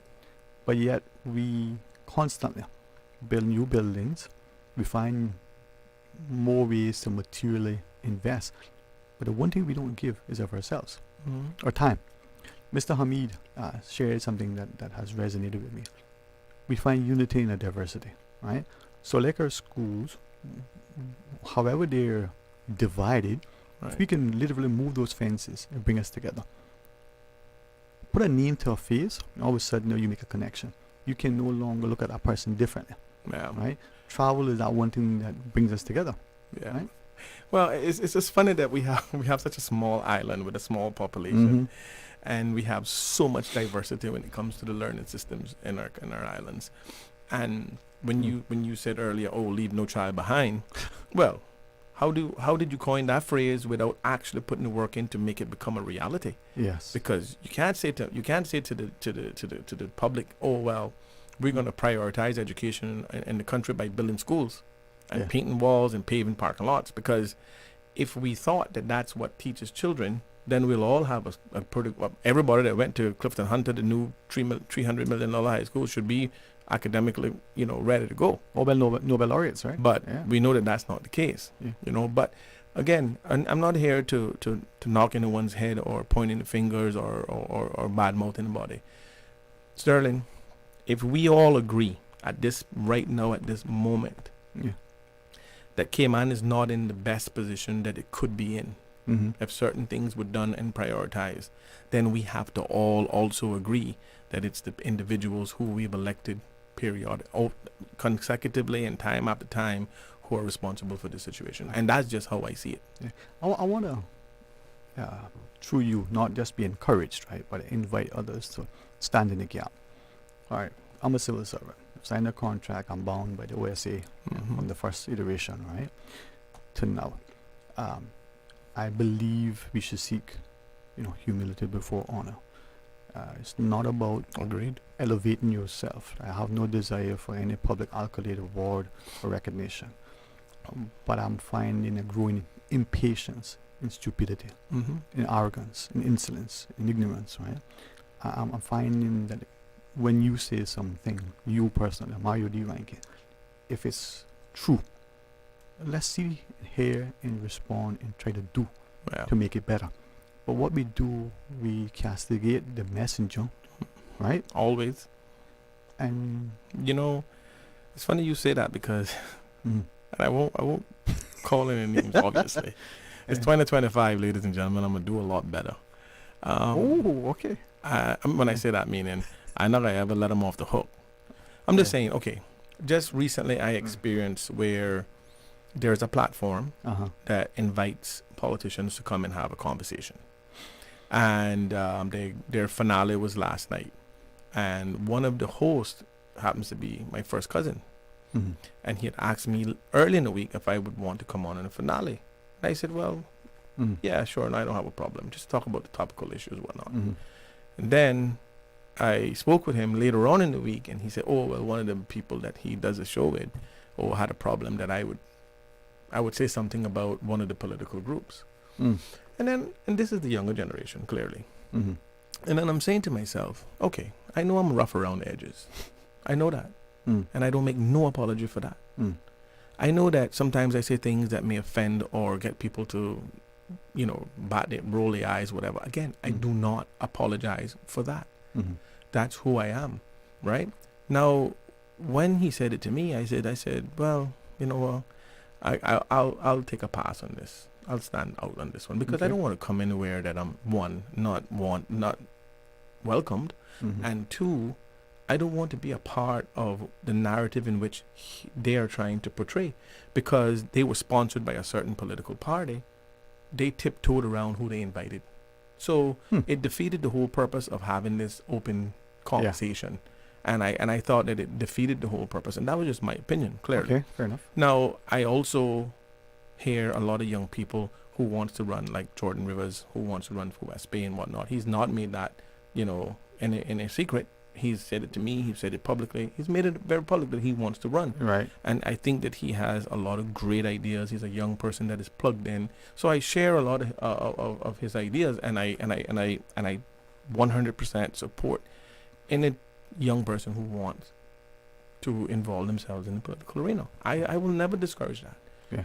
But what I would like to do is for us to have an unpaid narrative conversation where we can have that open conversation. So you can say to me, Mario, boy, this is what I think about doing. And I can say, well, sir, I think that's a boneheaded idea. Exactly. Right? But it's not personal. Without offending you. Yeah. Yeah. So, when I hear these young children, well, let me not use the term children. When I hear the younger generation, because I have 2 adult children, so I can speak like that, I guess. That got caught off guard. But again, let me just say this. Yeah. When I hear a lot of the younger generation expressing their concern about home ownership and land ownership and and all this stuff, and I'm listening to it and I'm like, well, if someone, and I have done this, Darlene, I've heard other people do it to create this awareness. If someone had told Mario Rankin in the 1980s, when I was a young person, still in school, primary school, middle school, and then into high school, if I heard someone that was a Caymanian saying, you know what, you all need to focus on investing your time in doing XYZ that can create and generate your own personal wealth, that you don't have to be, relying on government and institutions to survive in your own island.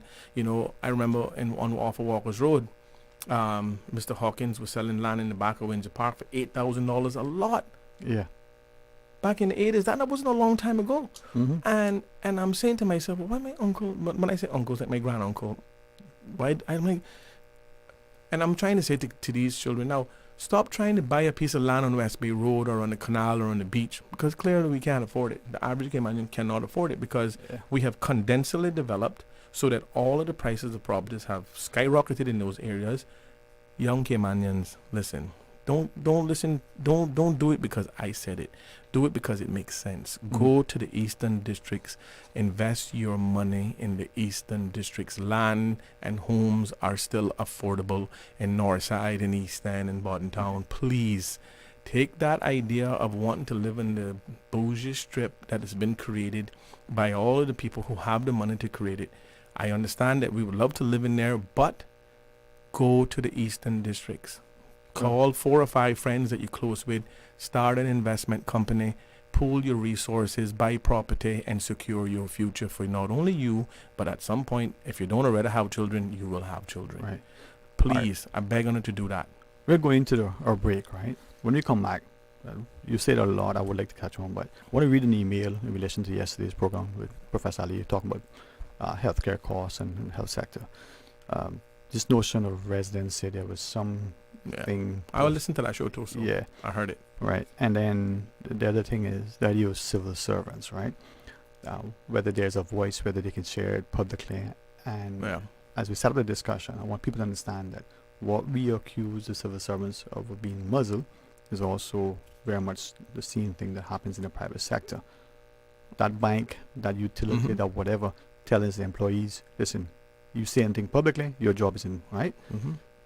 And I share that to say that me building my personal wealth portfolio of properties at a very early age was told by the banks. Here's $100,000, well, then it was $5,000 for a car, but I couldn't get $15,000 for a piece of land. Remind me after the break to give you a scenario that happened yesterday with myself. Wow. All right, Mario D. Rankin. The D is to get it done. I don't know. What's the D? Stay tuned and join us after the break. Stay cyber secure with Cayman National. Here are a few tips that will benefit you. Ensure to log out completely when you finish any online banking activities.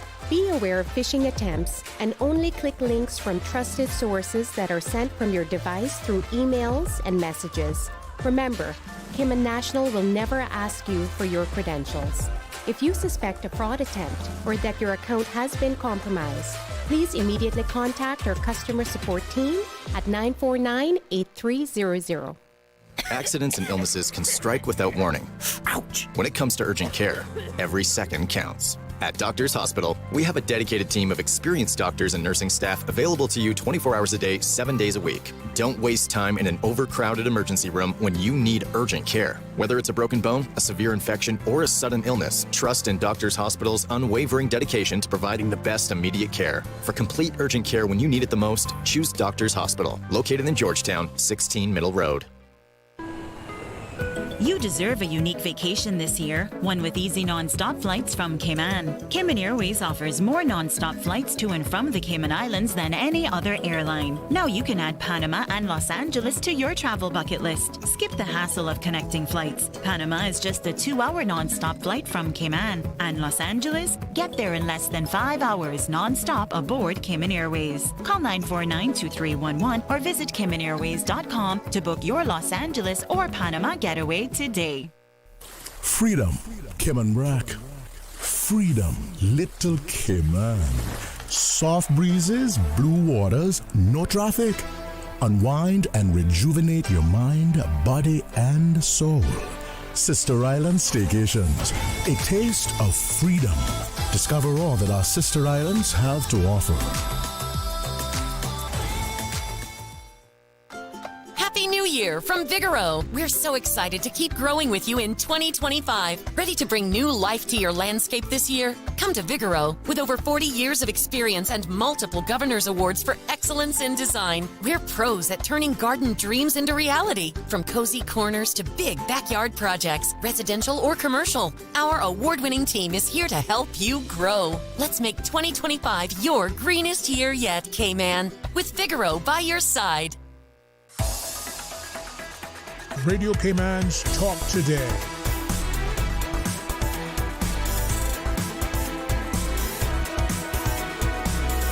What is on your mind, Cayman? Hey, welcome back, and thanks for joining us, and thanks to Mario Rankin for being our guest. Of course, the phone lines are available if you want to call and share, and I'm hoping that in our conversation, you and I, privately and publicly, but in our conversation, the general us, that we are responsible with what we say, we own it, be held accountable, we speak from an informed perspective, but we speak in love so that we do the right thing.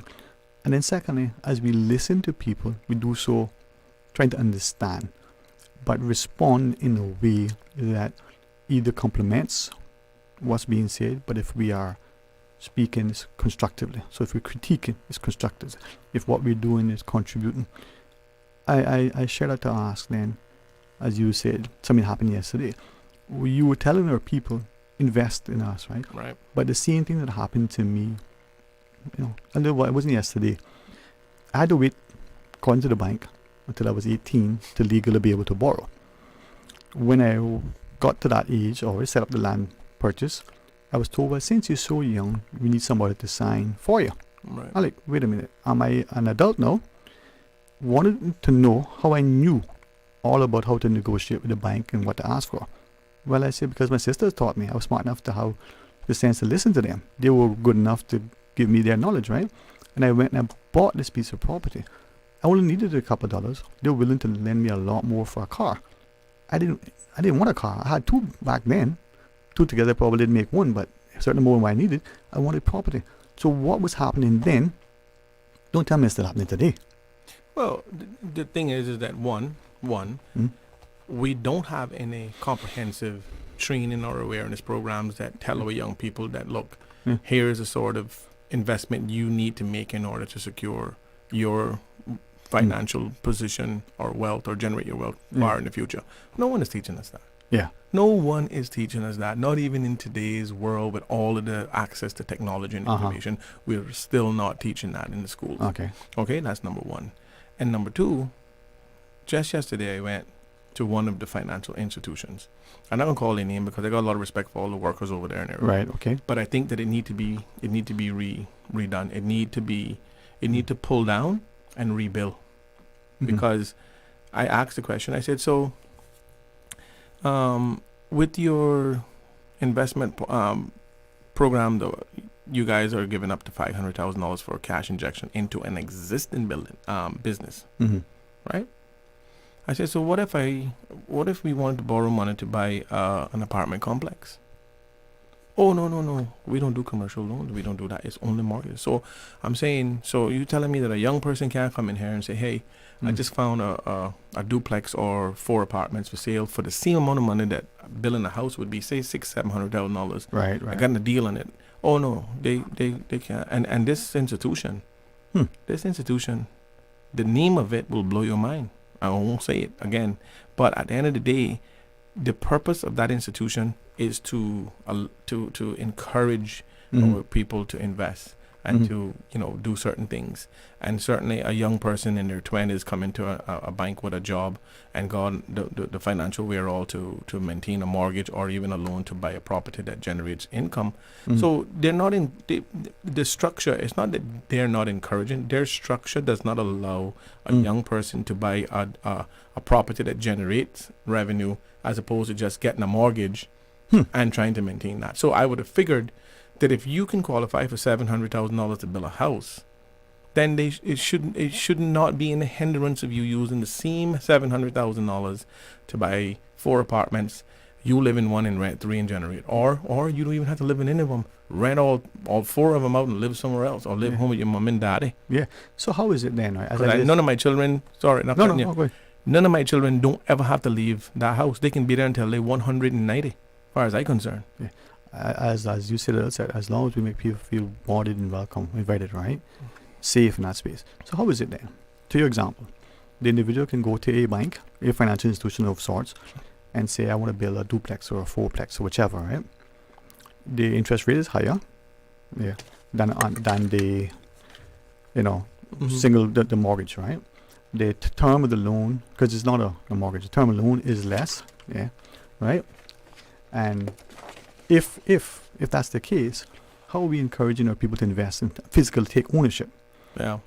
Well, I mean, again, and to your point, we have an institution that is a government-funded run institution that don't allow young people to be able to invest in their future. I just cannot understand why they're being forced to go to a commercial bank to pay commercial rates and to be subjected to the commercial requirements when we have a local institution that can provide that pathway for a young person. You know how proud I would be if I was in that institution and a young person walked in at 23 years old and say, hey, look, I need to get a loan, I need a place to live, but I want to make sure that my property generating revenue so that I don't fall at risk of losing this to foreclosure because I lost my job or I got sick.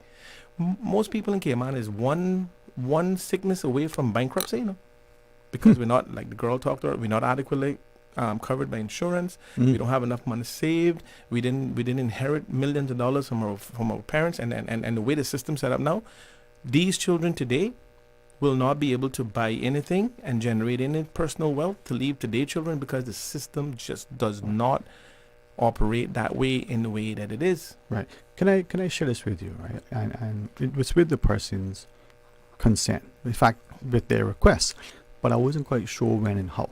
So you were saying what you say, I'm feeling late, and I'm not going to only just do this respectfully, but I think it's timely. This individual goes to the financial institution, wants to acquire a property, already has an existing loan, right? So this property is either going to be the new primary residence and the new place that he's staying, but then we rent it out because unless you're a politician, you can't live in more than one place at a time, right? A little joke there, some people get. But beyond that, it's bank says no, you can't. Person works with somebody else, right? Who works on a work permit in I guess that would be the hospitality sector. Okay, making more than this other person on a permit, who has gone to the same bank, has more than one property, right, and can now leverage everything, has 3 properties. I mean, hopefully I'm not disclosing too much. Is neither living in any one, is sharing with somebody else, right? and rented out 3 properties and has lending facilities with the bank. Don't know how much, didn't ask, that wasn't important. How is it then that you can have a Caymanian who is making the same and earn more but can't get a second financing opportunity to acquire a second property? A foreign national on a work permit has 3 properties. Well, you see, because, oh boy, I hate to say it, but it's the truth. The system is not set up for Caymanians to prosper. I'm telling you. I can tell you this because I have witnessed it. I have gone through this exercise. My son and a couple of his friends has formed an investment group, and I've helped them along with that. I even wrote their bylaws and whatnot, and I can tell you, right? Those young guys, they start to see the rewards and the benefit from doing that, because at the end of the day, 25 years from now, they're gonna still be in their 40s. Yeah. Can you imagine? If someone told me 30 years ago, I would have been all right. I mean, I'm not saying that I'm starving or I'm homeless. All I'm saying is, listen, let me just make this very clear. Yeah. I don't have a high school diploma. I didn't graduate from high school. I don't have one single accolade that says that Mario Rankin deserves that job, this job, or that job. Okay? Now, I only say that to say this, is that you don't need to have a bachelor's degree or a master's degree. I'm not saying that those are not good things to have, right? I'm just saying you don't need those things in order to be successful. Yeah. Right? What you need is a properly structured society from a legislative standpoint. Why should a young Caymanian who have a job making X amount of money per month, who have no responsibilities, still live at home, can't go into any lending institution in the Cayman Islands and buy a duplex? Yeah. Why? Well, I don't have an answer. And as we go into the break, let me share this with you. It was more than 25 years ago. You're talking about these young people in 25 years still being in their 40s, right? Yeah.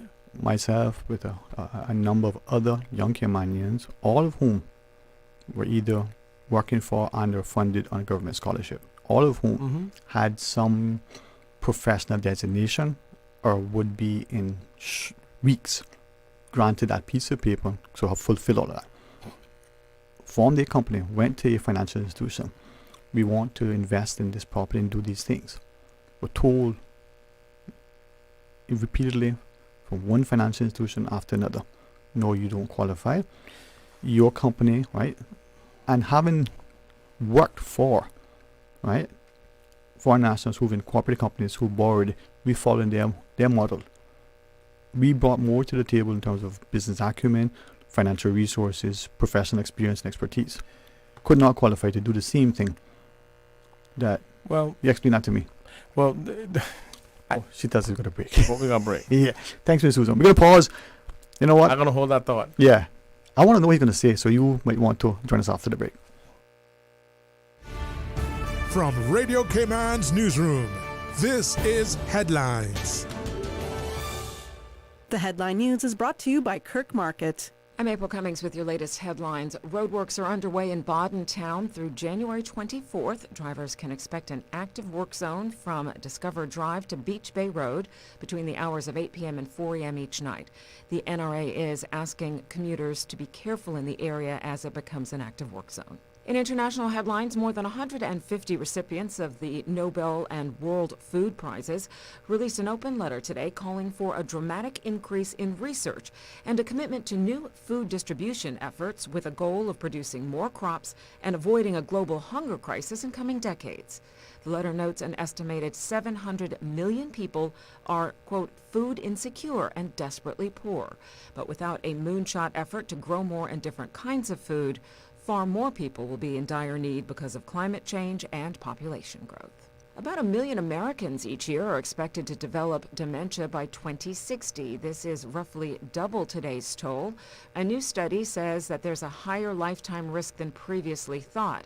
After 55, people have up to a 4 in 10 chance of eventually developing dementia if they live long enough. There are, however, steps people can do to reduce the risk, which includes controlling high blood pressure and other bad-for-the-brain health problems. Those are your headlines. I'm April Cummings. www.radiocayman.gov.ky Check out our social media pages, Facebook, YouTube, X, formerly Twitter, Radio Cayman Headline News.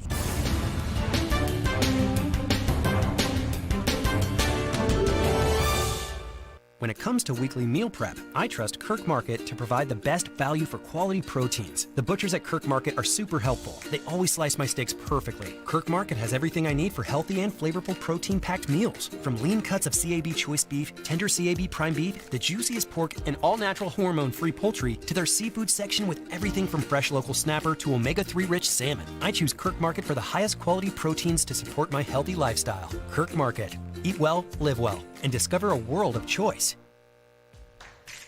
The DVDL Customer Support Unit is now open. Customers can book appointments for written and driving tests through DVDL's hotline at 945-8344. That's 945-8344. Radio Cayman's Talk Today.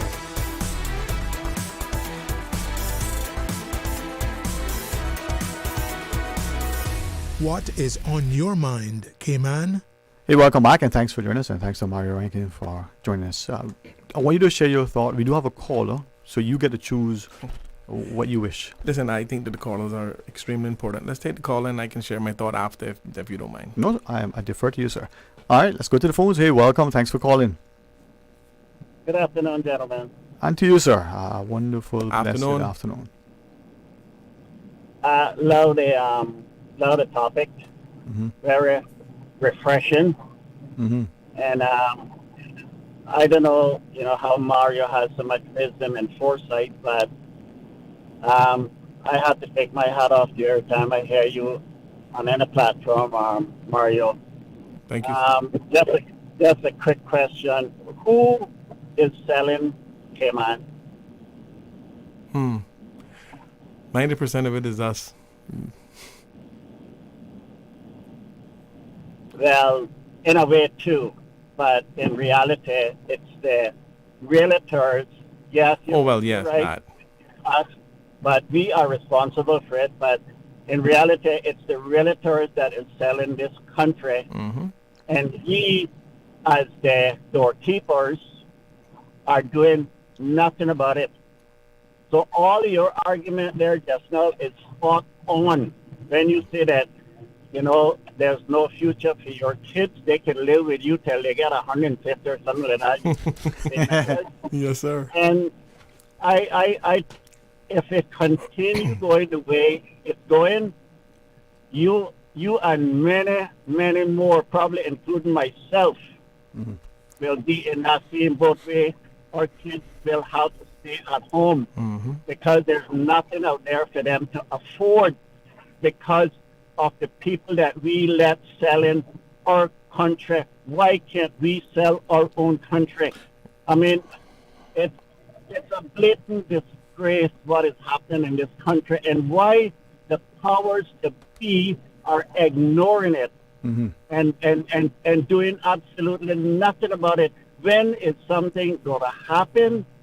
When is there going to be changes? When is something going to happen, gentlemen? Yes, that's a very good point, and I 100% agree with you. 100%. Well, Mario, can I just say one quick thing again? Of course. I was in the supermarket today. I was grabbing some lunch. I went in there in a beautiful, good mood and everything. I just get to helping a friend do a little couple of hours work for free. And I goes into the supermarket to grab some lunch. So I saw some turkey. So I like the brown part of turkey. So I said, oh, my God, I'm going to get some of this with some cranberry sauce. Okay. So I picked out what I wanted. And I'm a person, I like gravy on my whatever I'm eating. I don't like my food dry. Right? So it wasn't any spoon for me to pick up the gravy from the turkey. So I picked up the one next to it, which I think it was pork or beef or something like that. And I shake it off. I hit it on the thing to make sure I got all the stuff off of it. And this gentleman up and said to me, I shouldn't do that. So I said, excuse me? I shouldn't do that because if someone have allergy or something like that, I said, excuse me, sir, are you my father? Are you any relative to me to tell me what to do? I say, you don't tell me what to do. You're not my father. So if you got kids or anything like that, you tell them what to do, but don't tell me I'm a grown man, right? I say, if you want to make an argument, you go to the people behind the counter and tell them to make sure that a spoon is here. The people say if they want gravy, don't pick on me. And this is the thing that gets me in this country, why I'm so fed up. And after it all happened, that I told him some words that I don't even believe they're in the dictionary yet. But, it made me feel so bad afterwards, right? But, this is what is happening, right? I cannot hold myself back sometimes because of the lack of respect that certain people that come here, that eat with their fingers, have for us. Yeah. And I just wanted to share that, and I just read off on him like you wouldn't believe. And I feel sorry about it afterwards, but this is what is happening in this country, and I'm not holding back anymore to this foolishness. If you respect me, I will give you the highest respect any human being can give a person. Mm-hmm. Mm-hmm. But with what I see that is happening in this country, be careful how you say things to people, especially if you don't know the person. And it just so happened that person did not know who I was, and he just happened to pick on the wrong person, and it was a bad day for him. Yeah. Have a good day, gentlemen. You Thank too. you very much. Thanks very much. Well, what I want to say to what he said in regards to the real estate and the brokers and whatnot, and I've advocated for this for God knows how long. Yeah. I still believe that there should be no person on a work permit selling real estate in the Cayman Islands. If you're not a Caymanian, you can't sell real estate. End of story. Yeah. Close that chapter. And I'm still waiting for the bravery of politicians to implement it, who don't rub elbows with the people who that they allowed to come in here. And very quickly to his story in regards to the gravy and the turkey. And the nature of different people. Here's the thing.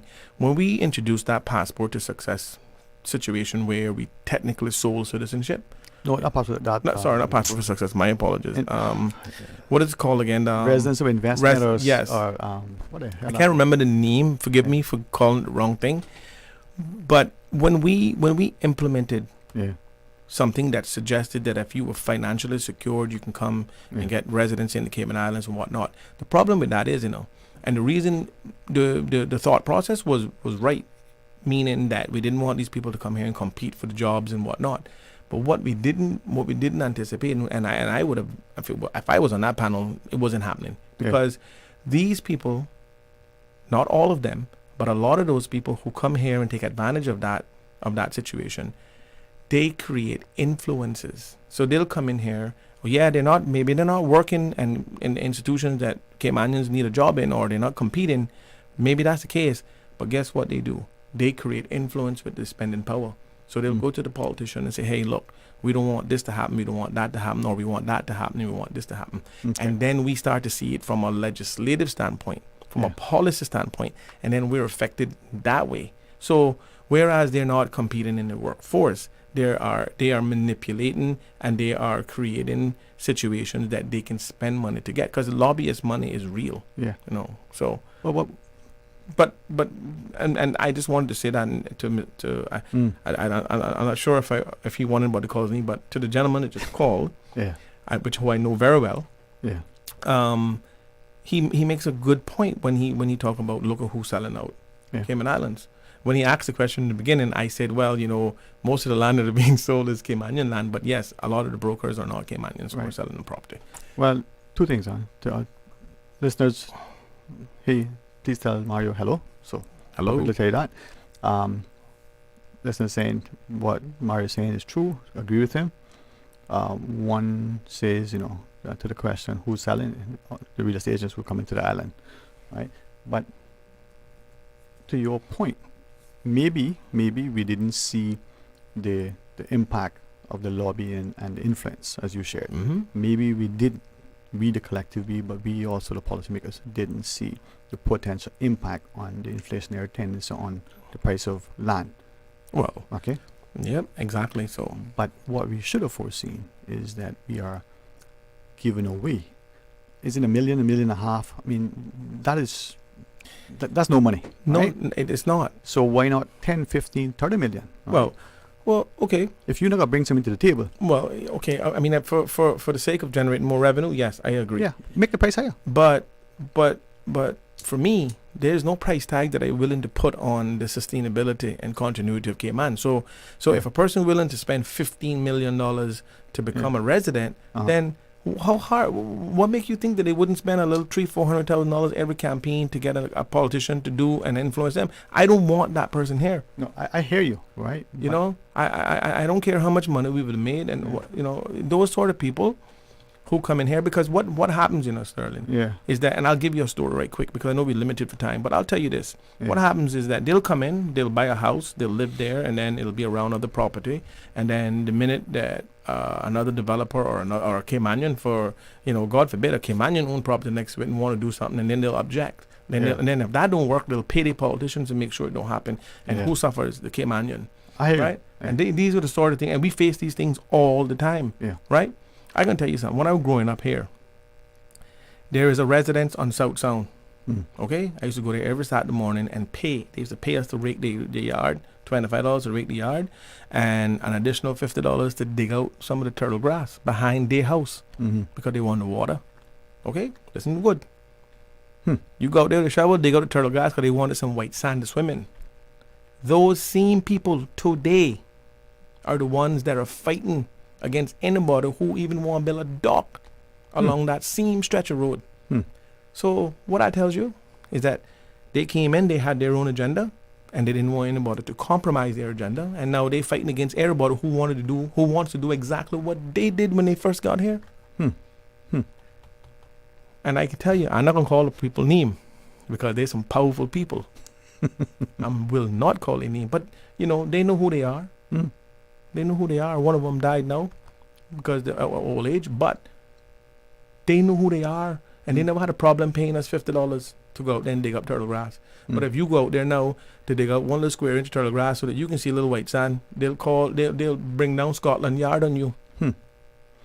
And whether it's the turtle grass as you reference, but that's just an example. Or it's other things, right? We're seeing that increase, and maybe we need to step back and look at where we are, right? We need proper structure in this country. We need immigration reform, constitutional reform. We need to put a moratorium on status grants and permanent residency. We haven't digested what we have now. We don't even know who these people are. Let me say something now. Let's take this break. Hey, Mario's across the table. The caller before commended him for his wisdom. Well, let's live together. Let's learn from each other. Let's show a little love. Join us after the break. Did you know ordering your favorite sandwich from Subway just got easier? Yeah, picture this. No more waiting in line. No more fussing with cash. Just a delicious taste of Subway at your fingertips. With our new app, ordering your go-to sub is as easy as a few taps on your phone. Plus, receive exclusive deals and earn loyalty points with every purchase made on the app. Download the new Subway app today and get ready to ditch the lines and drive straight into your flavor. Visit the App Store or Google Play Store on your mobile phone and search for Subway Cayman Islands. Subway. Eat fresh. You deserve a unique vacation this year, one with easy non-stop flights from Cayman. Cayman Airways offers more non-stop flights to and from the Cayman Islands than any other airline. Now you can add Panama and Los Angeles to your travel bucket list. Skip the hassle of connecting flights. Panama is just a 2-hour non-stop flight from Cayman. And Los Angeles? Get there in less than 5 hours non-stop aboard Cayman Airways. Call 949-2311 or visit CaymanAirways.com to book your Los Angeles or Panama getaway today. Stay cyber secure with Cayman National. Here are a few tips that will benefit you. Ensure to log out completely when you finish any online banking activities. Be aware of phishing attempts and only click links from trusted sources that are sent from your device through emails and messages. Remember, Cayman National will never ask you for your credentials. If you suspect a fraud attempt or that your account has been compromised, please immediately contact our customer support team at 949-8300. Now, more than ever, supporting your immune system is crucial to helping your body fight off illnesses like the common cold, the flu, and COVID-19. At Valley Med Pharmacy on Walkers Road and in Town, we carry all the essential vitamins and minerals to help support your immune system and improve your overall health. Some of our top immunity support picks are vitamin C, vitamin D, zinc, elderberry, and quercetin are the popular 7-in-1 immunity support. Our pharmacists are always on hand to help guide you and answer any questions. Visit Valley Med Pharmacy on Walkers Road or Town. Live happy, live healthy with Valley Med Pharmacy. Radio Cayman's Talk Today.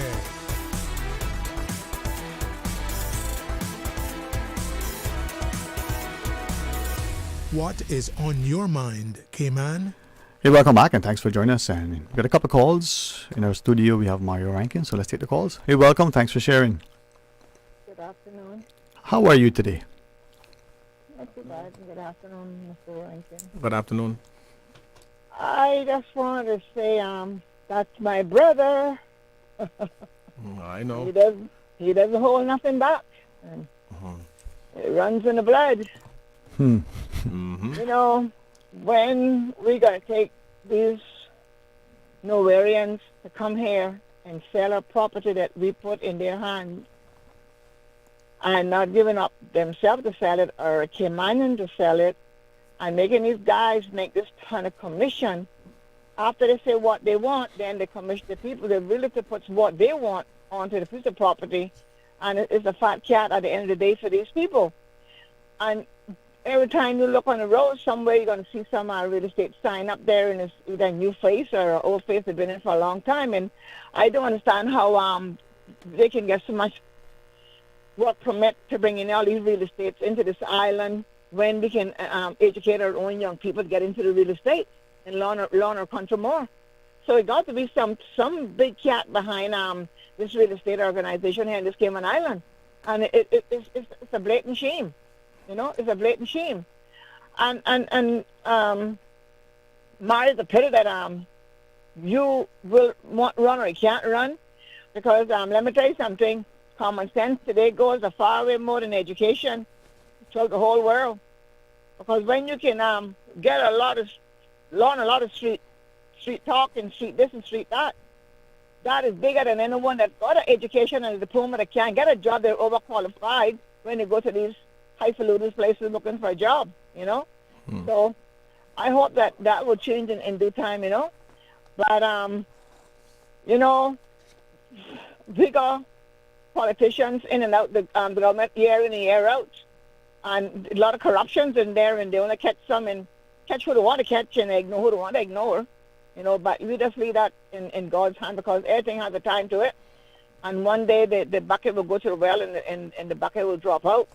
And then probably someday some of us could probably have a little more say in our own country than those that come in here want to treat us like we're nobody. I experience the same thing in these grocery stores too, in restaurants and so forth. They want to treat us like we're nobody. They can say what they want to say, but when you open your mouth, they realize that you got to back chat them back. They freeze up. They freeze up. I know one time I was in a grocery store too, and this man, I don't remember, it's in a while, said something to me, and I went off on him like a firecracker. And you know what he did? He went to get some food, and he couldn't even get that food. He had to take himself and turn around and walk out. And I saw him, I said, boy, didn't I get under your skin to myself? He must have went somewhere and got his food. Yeah. You know, up there at South Sound, I don't know if you drive through there lately, but they're doing some work in the water there with a machine.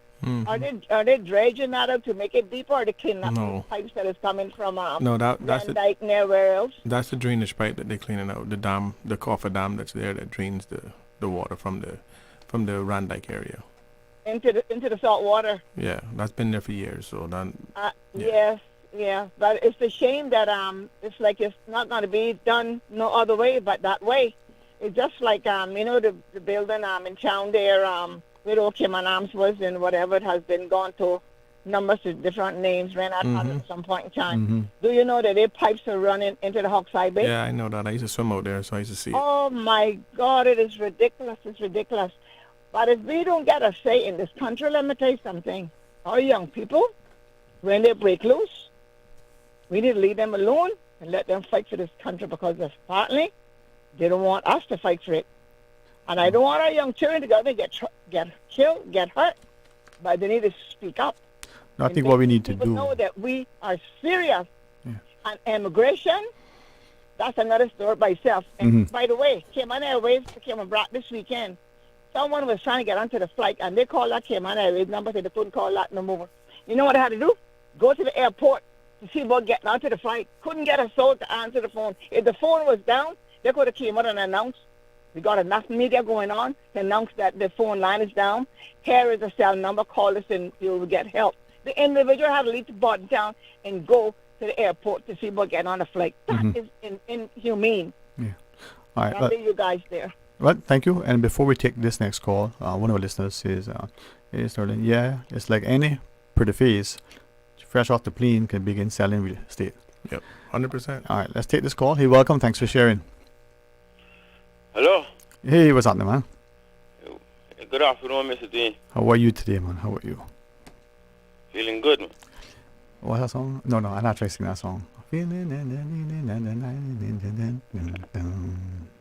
see how music alters the mind? You see that? Yeah, man. Music. One verse. Yeah, that is dangerous, man. Yeah, I remind people that, as I've heard, music don't need permission to enter your mind. So be careful what you listen to. Be careful. Yeah. Good afternoon, Mario. Afternoon, sir. Yes, sir. Bless up. And thank you very much. Right? Thank you very much for saying what you're supposed to say. Yeah, man. Yeah, not saying what is needed to be said, but saying is what to be said. Right? What needs to be said. Thank you very much. Thank you very much. Well, you see, once the young people start comprehending what's going on, is that they're systematically trying to weave us out of the whole shebang. You understand? Once they comprehend that, I think we shouldn't go off and, start yapping from the mouth. I believe we should start using our pens and our papers and start writing, getting on YouTube and start dismantling this system from within. They're trying to we got just snap. And then when we snap, who gonna get in trouble? It gotta be us. That's true. So to your point, right? I want you to share, and then I'll add to it, because I think what you say needs to be repeated. But you emphasize that you will share as you want, and then I'll contribute. All right. All right. Like getting a loan. That same type of thing is what it does down in Israel and in between Israel and Gaza. Right? They tell them, you better don't stay on the land, or no, you can't get a loan because you're not on the land. But the Israelis, they make sure they kick them off the land. They make sure they can't ever go on the land, or they make it so bad that, all right, like, I remember the one time I watched the story, the man built the house, You see, right after they built the house, the Israelis sent the bulldozer and bulldoze the house. You understand? So it's no different between us and Gaza and them, because people just running us over, thinking we're nothing, we fools, and we say, we in our own little bubbles within the world. You understand? We don't know what's going on or how things actually work. When you got somebody literally buying a politician or buying votes to squeeze you out of your birthright, that is something that is an international kind of crime. You understand? So they go ahead and they play like, oh, we're not doing nothing, but actually you are doing way more mess. You understand? When you talk about the healthcare, and I talk about the herb, check this out: $200 million spent on a ganja, right? To try to stop that from coming in, but it's still coming in. So you don't understand that when you legalize it, you kind of weave out the abscess of corruption. You understand? That corruption can come and take place within, because it's a supply and demand type of order type thing, right? Somebody got to fill the supply because there's a demand, and you don't want give me like not even a piece of that $200 million to say, go build a house, go live right, go feel happy. No, this is somebody that is trying to get rid of us. Or sorry, not somebody, a group of people. I have to tell them that. It's the truth. It's the truth. It's the truth. When you think about it, all them kids you gonna try to save from ganja, but something else grab them. Say that bad mind grab them, I got hurt so much. Not even drugs can help this out of me, boy. I have to let this out. You know how bad, you know what kind of monster you're creating? You telling her 1 minute, I love you, but yet you beating her with a stick. I love you. I love you by beating you with a stick. So what you trying to tell the child? The stick love me? Is the stick talking to me? Is the stick talking to me, man? Not you talking to me. The stick got more contact with me than you. You is bringing up something that needed to be bring up long time ago. Like I say, they don't want to go to the pen and paper and call names and how go court and how go do this and do that, you know. But they rather just stand up and chat. You understand? You don't know me already. I don't stand up and chat. From time they violate me, I tell them straight up. Mm-hmm. I've been violated almost 35 years now. I can't go certain places because of how I look. I used to think it was because of the way I smell. You understand? But he not do that. Because when I went and I smelled them, right, and I smell how nasty they smell, right? I said, no, that's not me, man. I smell good. That's a problem. That's a problem. And it sounds like just gibberish I talking, right? But let me show you something. You see, if you get up and you say anything against the system, watch how fast you not get no way. Yeah. And it goes down from you to your children, to your children's children. That's how nasty these people is. Imagine the population, our population never grow, but everybody else come here and they outnumbering us. Yeah, man. My friend, let's pick it up another time, all right? Just hold your head high. Bless up, Mr. Dwayne. Yeah, man. Carry yourself with respect. Remember, at the end of the day, is the legacy to leave that matters, right? So we chat with you another time. Cool? Yeah. All right. Cool. All right. Thank you for coming in. Time goes fast when what you're saying makes, meaningful impact. So, yeah. Come back on whenever you can. But anything else you want to share before we push it? Yeah, I just want to end by saying this to all you young people out there that have concerns of home ownership and land ownership. Go to Northside, go to East End, go to Bottom Town. Go and buy property in the Eastern districts. Go and secure it now, because if I was taught back in the 80s that land would have the kind of value that it have today, it would not be a Commander Bay. It would be a Mario Bay. I can tell you that. Because I would have bought up as much land as much as I can, and then the more land you buy, the more wealth you create, and the more ability you have to buy more land.